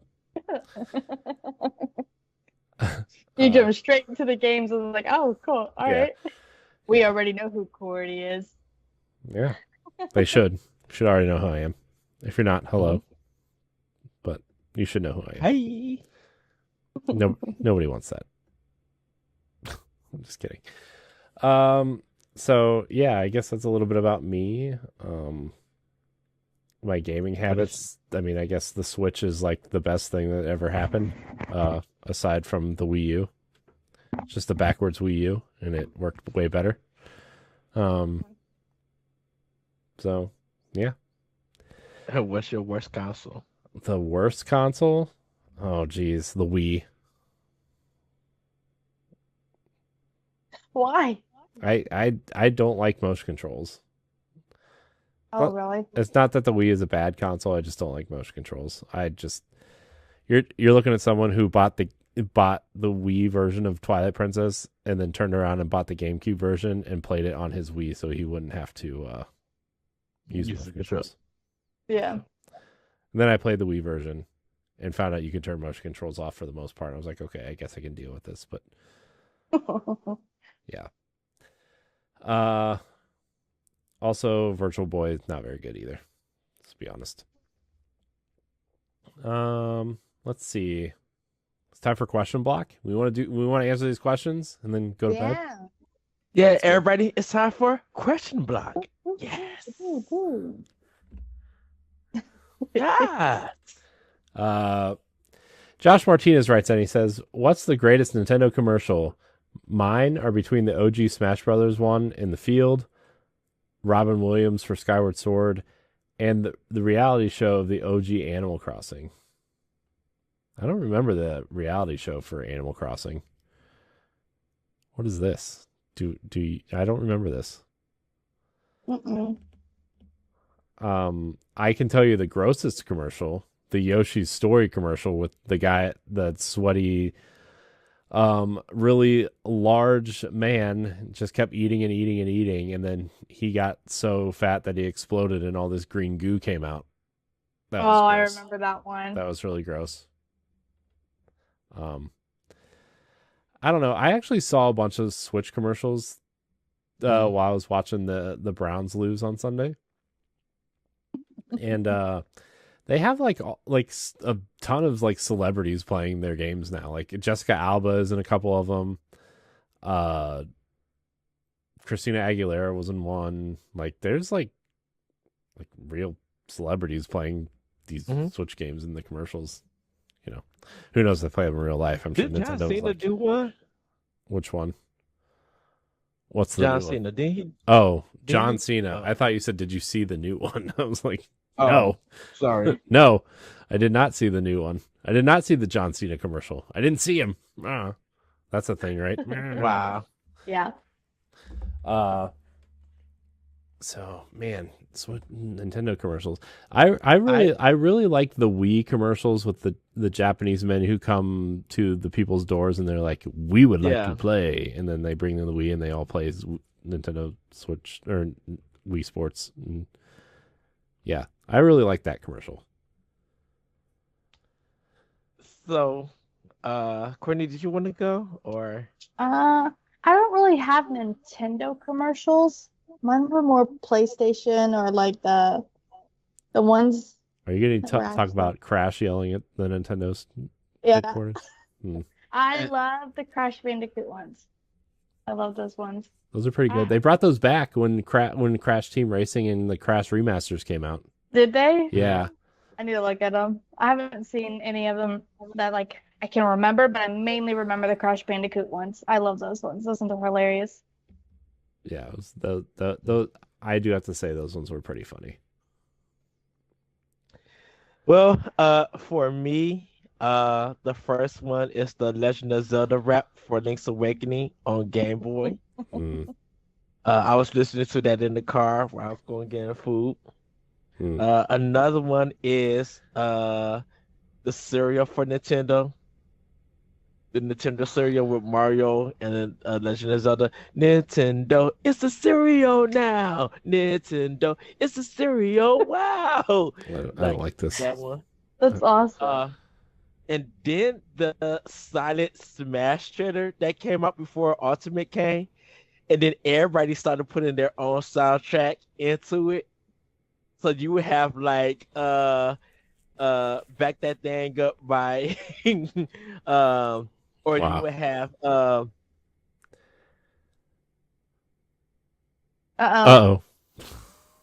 Look at that face he's making. He's so focused. I know. Oh, there he is. Hello. Nice sleeping. Hello. Yeah, the Silent Smash one, because people will play will insert their own music and release it. And like Nintendo didn't really say anything. It was really good marketing because people were just putting like Cardi Rae Jepsen or Boyz II Men, like just like any song fit them while they was fighting. So those would be like my three. But The Legend of Zelda: Link's Awakening rap is my number one. Cool. All right. Well, our next question comes from Sam Hall. He says, "Hey guys, Courty, welcome to the team. My question is, what are your thoughts on the Switch's prolonged lifespan over its predecessors? What are the benefits and the negative points from this?"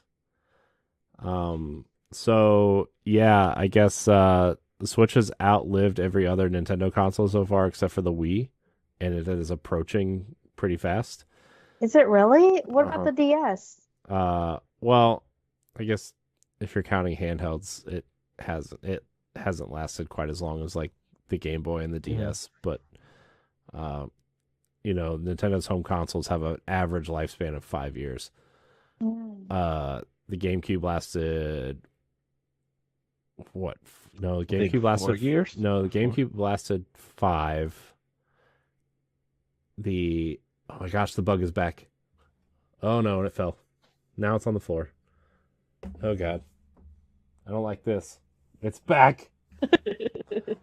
Oh, my carpet's brown and I can't see it because the lights are off. Oh no. Don't worry, I'll just leave my feet off the floor for now. This thing is big. It's like this big. It's like one of those like centipedes that crawls out of your sink. Oh, ew. I know, it's so gross. Yuck. Anyways, that was super scary. What was I talking about? And the Wii lasted 6 years and the Wii U lasted 4. So Switch is coming up on 6 years in March, which is crazy because that console still doesn't seem like it's that old. But in terms of a lifespan, like I think the benefits of a long-lasting console is that like the longer you make games for a console, the console is going to sell more consoles, right? So that's more games people are playing on that console, and you don't have to reset your player base every 5 years, right? Theoretically. I mean, now with like backwards compatibility and digital releases and stuff, that line is kind of blurred, but I think that's a benefit, is that you can keep people in your ecosystem longer and playing games together longer. I mean, look at Splatoon's sales, right? Splatoon 3 sold something ridiculous. It outsold Animal Crossing in the first 2 weeks, right? Which is insane. 3 million, close to 3 million in 3 days. It's the number in one. Japan only. Yeah, in Japan only. And yeah, it's the leading physical sale game in Japan. Yeah. And I mean, we talked about it a little bit last week, but it accounted for 70% of physical sales, of all physical sales in September, which is crazy. But I mean, the negative point for me would be just like how old the hardware is at this point. Like just the tech in it. It was the tech inside the Switch was old to begin with, right? And you look at the Switch now, and the tech inside the Switch, even though the console is only 5.5 years old, the tech inside is like closer to 10 or older than 10 years old. So, I mean, it's getting harder for third parties to support it because the games are getting bigger and more technically advanced, and the Switch is still running on essentially Xbox One hardware, so I mean, probably less powerful than that, to be honest with you, in some cases. But overall, I think the benefits of it outweigh the negative, because Nintendo always knows how to utilize their own hardware to the fullest. And even like certain third-party games that are still coming out, like Persona 5, like I talked about earlier, runs great. NieR Automata is a near perfect port, I think. No pun intended. Mario plus Rabbids is still great. Nintendo's always going to put out the best product they can, So, I mean, as long as Nintendo can do it and the indies can be played well on it, then I don't think the Switch it's hard for me to say that the Switch doesn't need a revision, but I don't think the Switch needs a revision. I would like a revision. Didn't it get a revision though with the It got the OLED, but the guts The of it are OLED. still the same.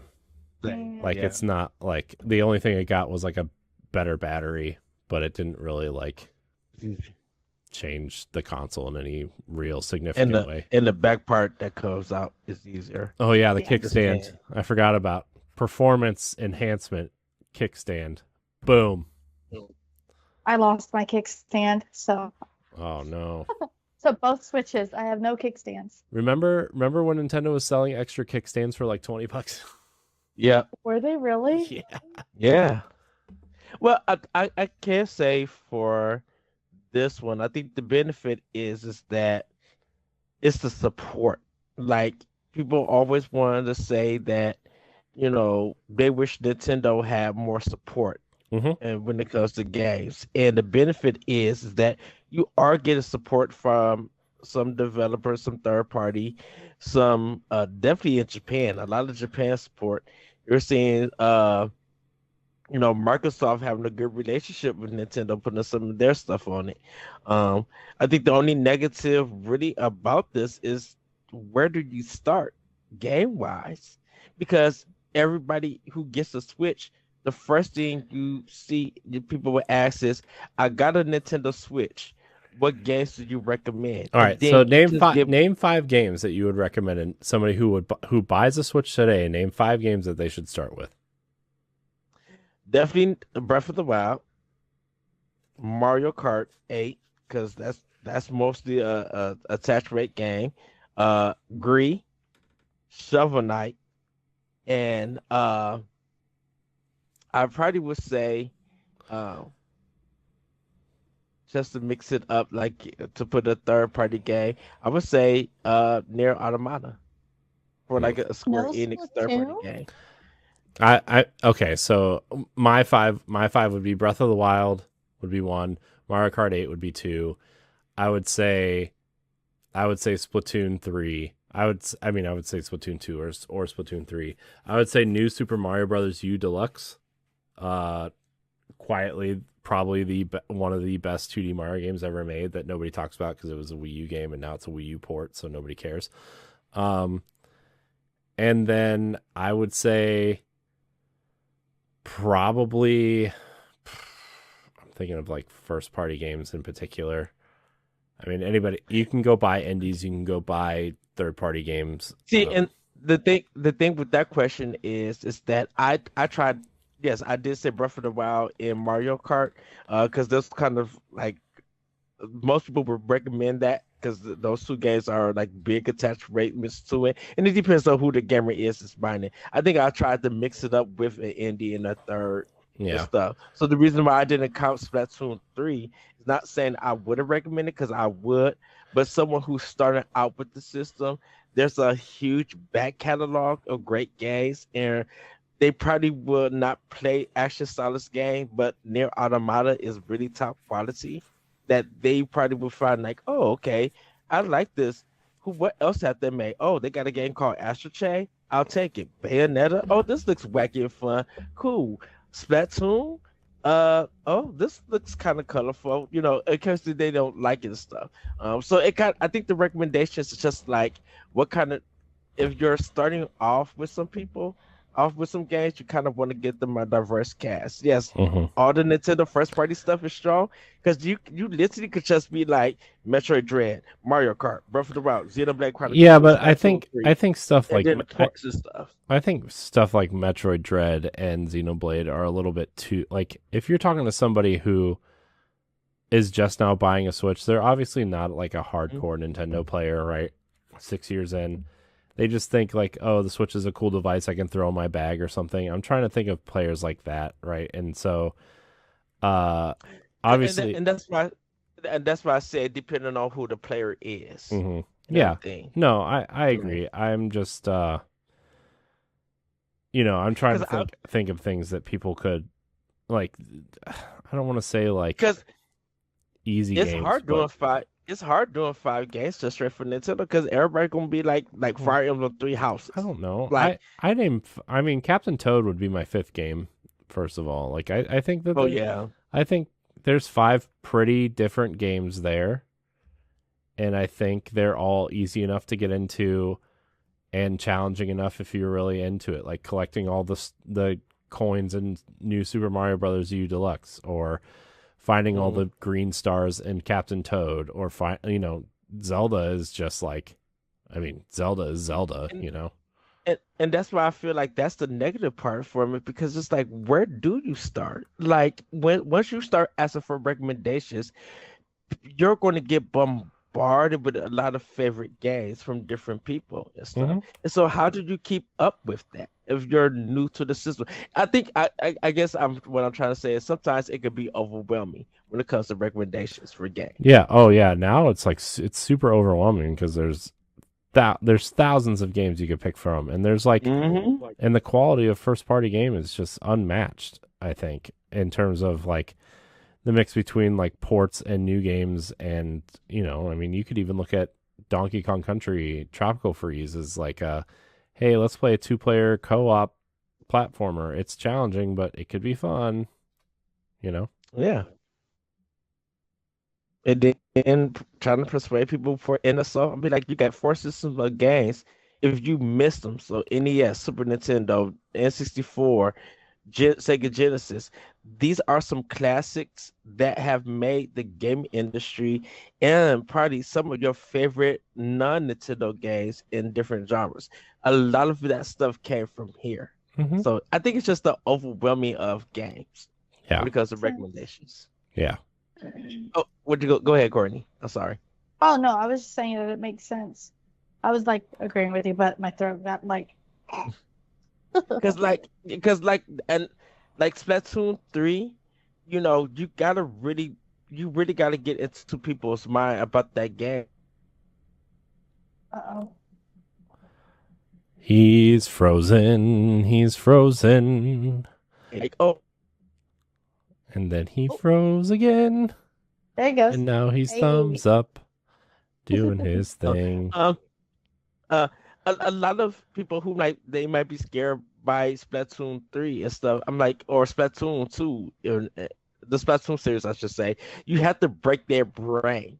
Yes, it is a multi-online player, but it's not what you think. Your goal is to paint areas, not defend. I mean, you could defend and everything, but it don't get you nowhere. You must paint. And that Yeah. breaks people's minds because to be like, how in the heck multiplayer, when I think of it, is think of me shooting another person.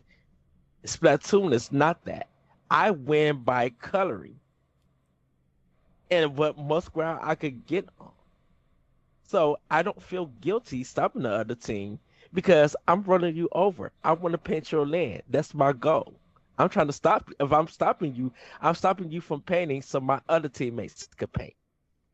That's Right. what Splatoon is. You got to break people's mind about that. Yeah. Makes sense. Yeah. I would say my top 5 games like that I could recommend to people would be Animal Crossing for sure, number 1. You got to start them off small, something simple, do the tasks, get it done. Don't play during Easter. Don't start during Easter either, because that creepy No. rabbit will chase you around, and that ruined everything for me. Well, I mean, if you play till you get your house, you should be okay. Like, that's goal number 1 is get out of the tent. Then I would say is Zelda, Breath of the Wild. You still have basically like the games, like the goal in the beginning, but you also have like a story. It's not just talking to animals, finishing the missions, and then now you're living. And then I would say Mario 3D World, because I think it's with Bowser's Fury also. Yeah. So it gives you a little bit of a perception of a 2-for-1 and a multiplayer. Then it would be Mario Kart 8. And then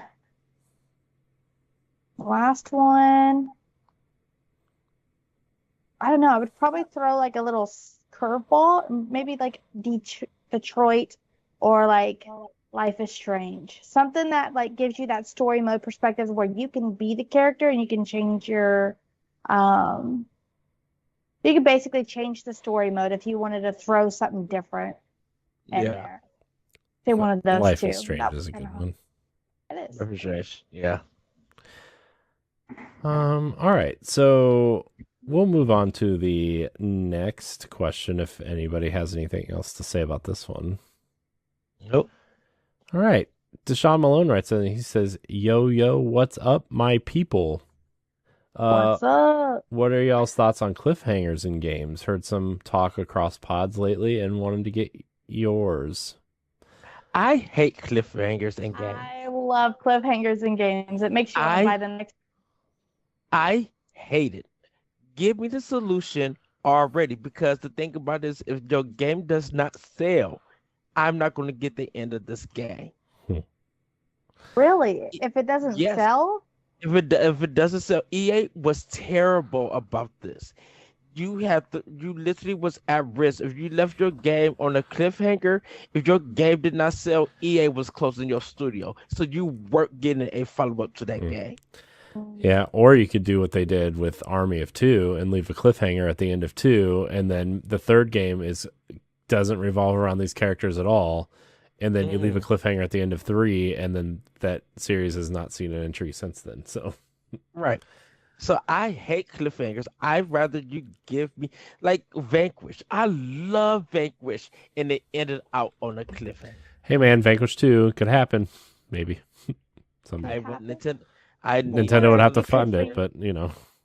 You could read all the Reddit posts and the fan-made ideas of how Vanquish 2 would have happened. But I want to play it. I want to be shooting. I want some craziness. I want to see robots breakdancing again, like I did in the first one. Like, I want some wackiness. And it's just like, I think for me is that as long as I get a conclusion, you could do whatever you want to in the second game. As long as I know that you're even. But I would take a indie game or a small game as a follow-up to something that ended up in a conclusion. You know, because Alan Wake, to be honest with you, ended up on a cliffhanger. No one was expecting Alan Wake 2 to be made. Half-Life 2 ended up on a cliffhanger. We still don't have Half-Life 3. Half-Life, the episodes that came out ended up on a cliffhanger. We don't know when Valve's going to get them. So when you do cliffhangers and you make gamers wait for years, it sucks, because the thing about it, your interest in the game or that history starts to wane, and it gets to a point where it's gone, where people don't even care anymore. So when you do an announcement, yay, it took you 15 years to do this. I just don't care anymore. I don't know. That just kind of depends on how good the game was made, because if we throw it to movies, Hocus Pocus 2. Yeah. As good as it was, and as good as, but I think for a lot of companies, video game wise, it's about the sales. Whether it's good or not, it's about the sales.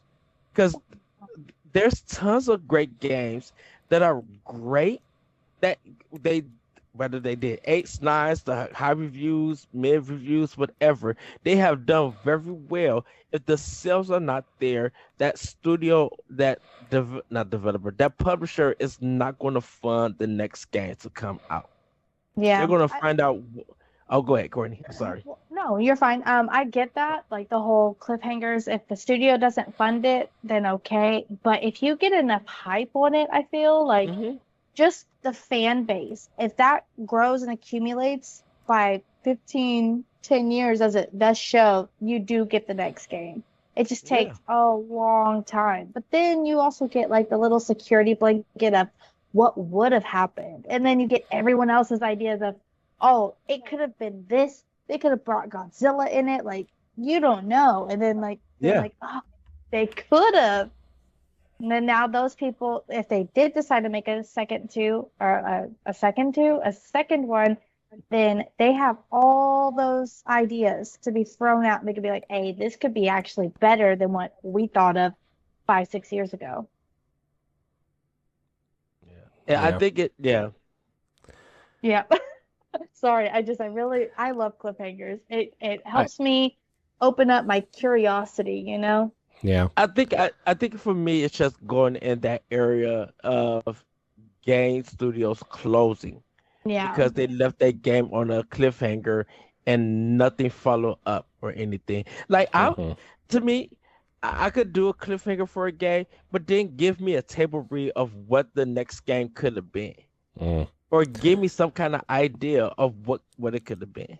Well, Yeah. I think for me it's like I think you got to do the Star Wars thing where like the first game needs to be like kind of like its standalone thing, Hmm. right? Where it's like, okay, maybe there's a universe here, but like the story kind of wraps up pretty, nicely. There's a couple threads here and there that like, okay, well, this happened, so maybe we could do a sequel if it's successful or whatever. But like overall, I think you have to go into that first game kind of telling a cohesive story, right?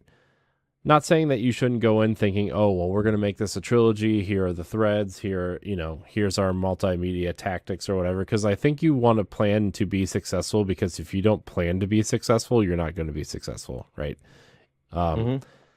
but at the same time, I think you got to be kind of realistic in a thought process and be like, okay, well, especially for smaller studios or up and coming studios or studios that maybe haven't had a hit in a while, right? You got to say, okay, here's our one shot at doing something special.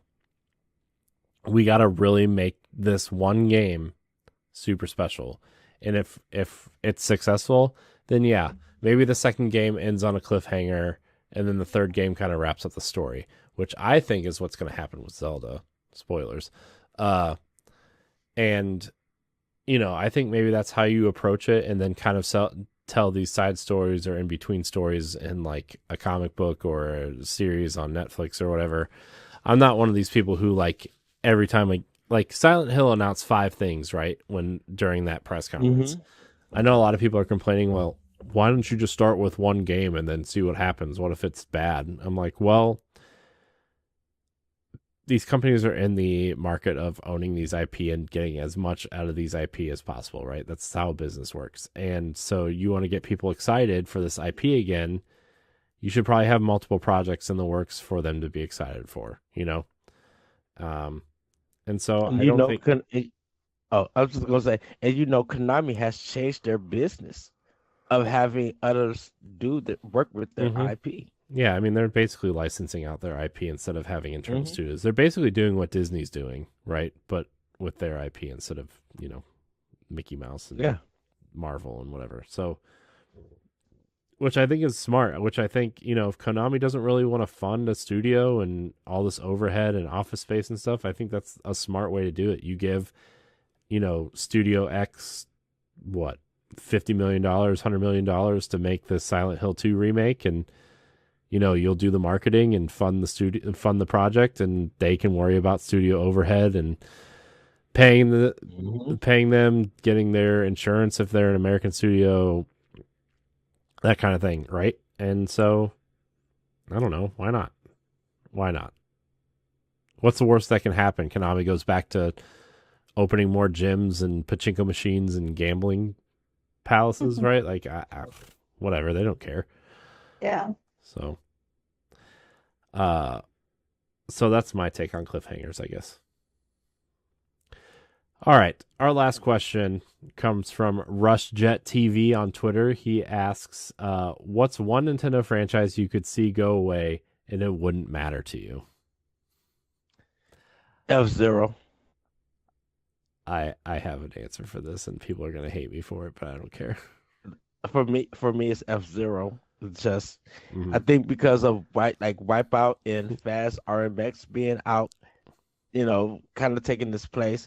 I think if they just they shut F-Zero down, just be like, shove, we don't need it.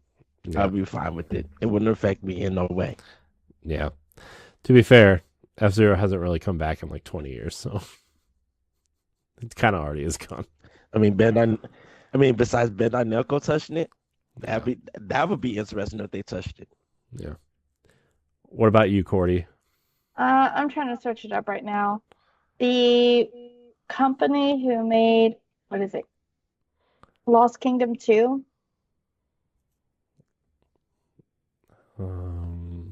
developers. This Uh, is from Software Incorporated, mm. oh I yeah. think. Oh no, I she brought think, up From Software. Everybody hide. yeah, right. Sorry, I'm not happy with it. They had a really good story that they could have like portrayed out, and then they just kind of stopped it. They didn't finish the first one, they didn't finish the second one, and I think they ended up working on Diablo, maybe. They worked on No. something No, it's Dark afterwards. Souls. Dark Dark Souls is Souls. their Yeah. bread and butter. Yeah. Demon Souls. Yeah, they were like, oh, let's just jump on this, even though they had a Yeah. good Armored story that Core they could have at used. that time. Yeah. Well, Was Lost Kingdom a Nintendo franchise? I think it was on GameCube. It was.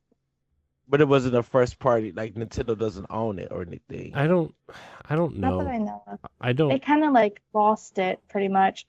Yeah, Uh-uh. I really don't know. I just know it was on GameCube. I don't really know the history of that franchise, to be honest. I just Okay. I know it was on GameCube.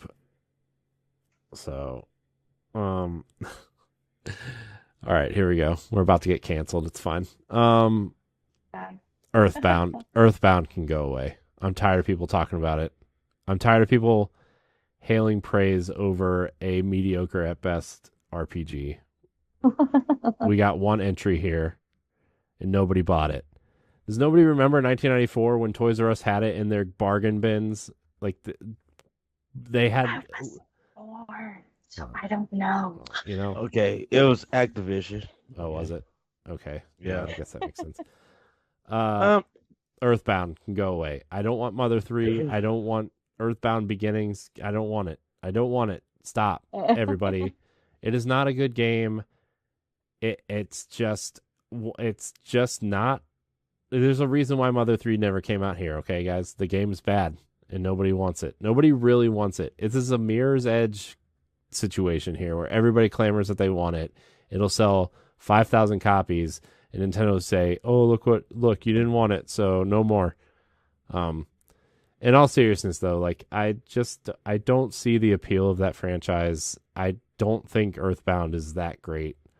The music's fun, the characters are quirky, and I get it, but also like there are way better RPGs on the Super Nintendo that people should be clamoring for ahead of Earthbound and Mother 3, right? So that's my take. I don't understand the appeal of Earthbound. I've tried. I really have. And I don't understand Earthbound. I think it was a game for its time. It was a JRPG. But it wasn't. It sold less than 30,000 copies.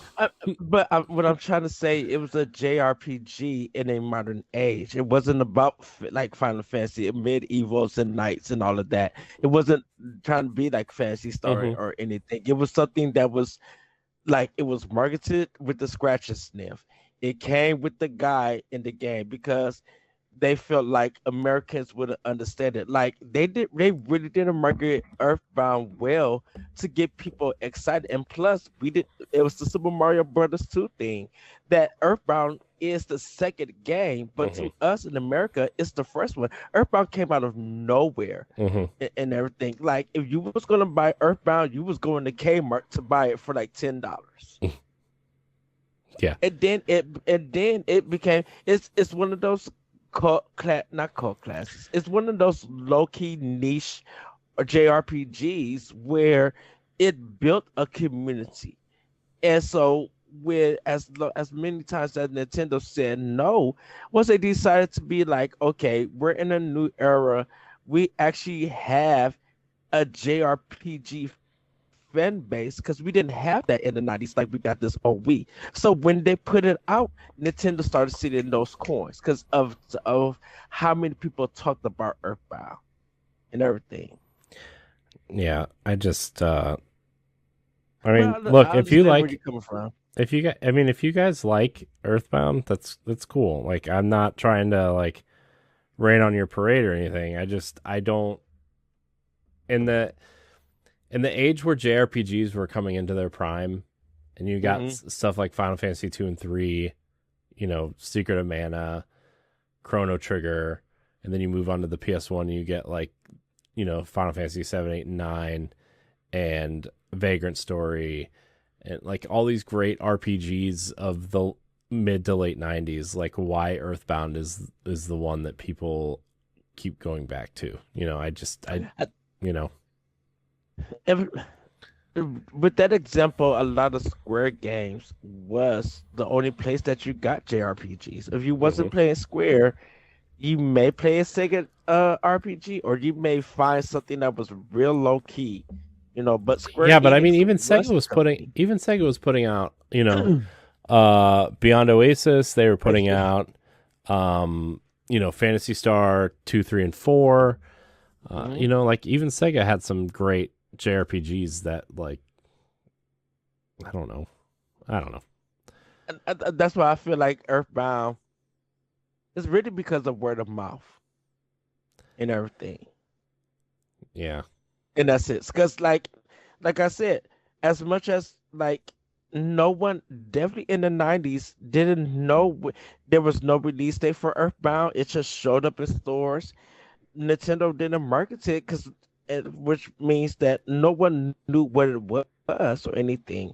Like if you put out a Mario game, people were going to go and play that Mario game and talk about it. Then they would talk about Earthbound because they just never knew nothing about it. So they had to draw people in by putting a magazine. Look at Super Metroid. That was a game that, like, Metroid should not be a game that should have been out. It shouldn't got a part 2. Super Metroid should have never been made because it failed in Japan. But it had a place here, and Nintendo kept with it. And now look how Super Metroid literally changed video games in general. Yeah, I mean, it created a whole genre, helped create a whole genre at least. It's on the highest level of Tetris and Super Mario Brothers when it comes to top 100 lists.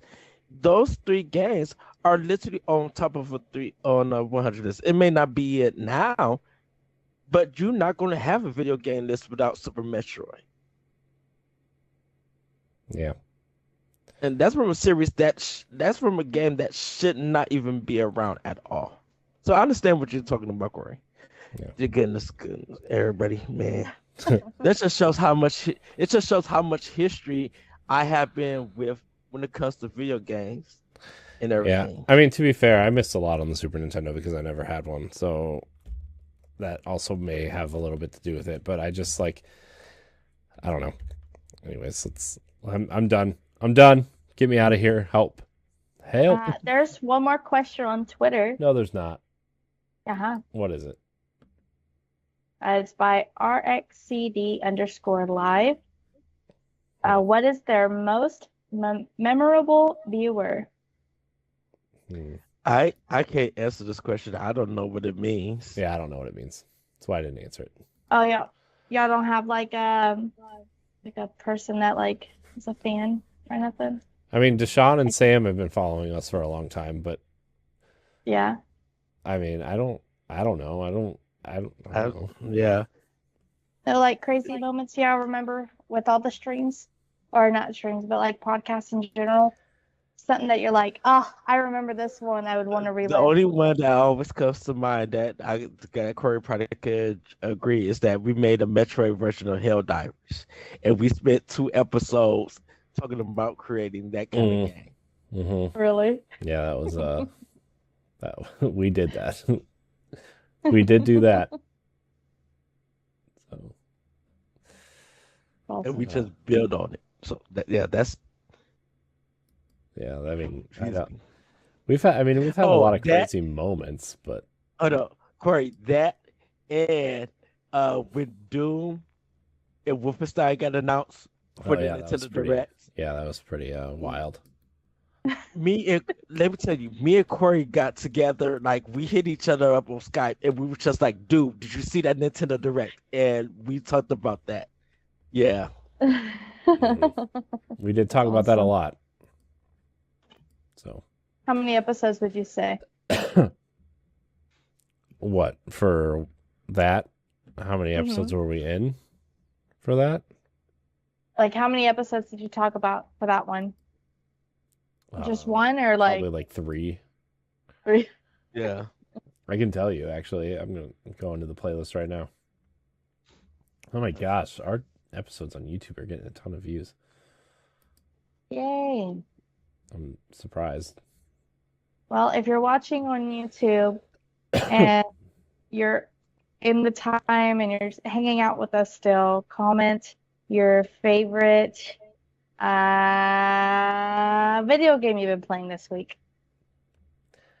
Yeah, tell us what you're playing, what your things are what's happening. Where is this stuff? Your Yeah, favorite tell us things. snack. Yeah, tell us your favorite snack. What game you've been playing this week. What are all your the top things. 5? What are your top 5 recommendations for a new Switch owner? And to give you an idea, give us one first party, one third party, one port, one indie game, and a personal favorite. And even if you're not listening on YouTube, you could do this on Twitter, Instagram. We talked about Doom and Wolfenstein 3 episodes in a row, Ed. Oh, and Discord, on our Discord. Oh, and Discord. I knew it was something else. I was like, Yeah. somebody help me. Well, everybody, that's going to be it for Nintendo Pow Block. Boss, thank you. Courtney, thank you. Courtney, where can we find you? You can find me on TikTok and Twitch and Twitter, Courty_Yikes. Boss, where can we find you?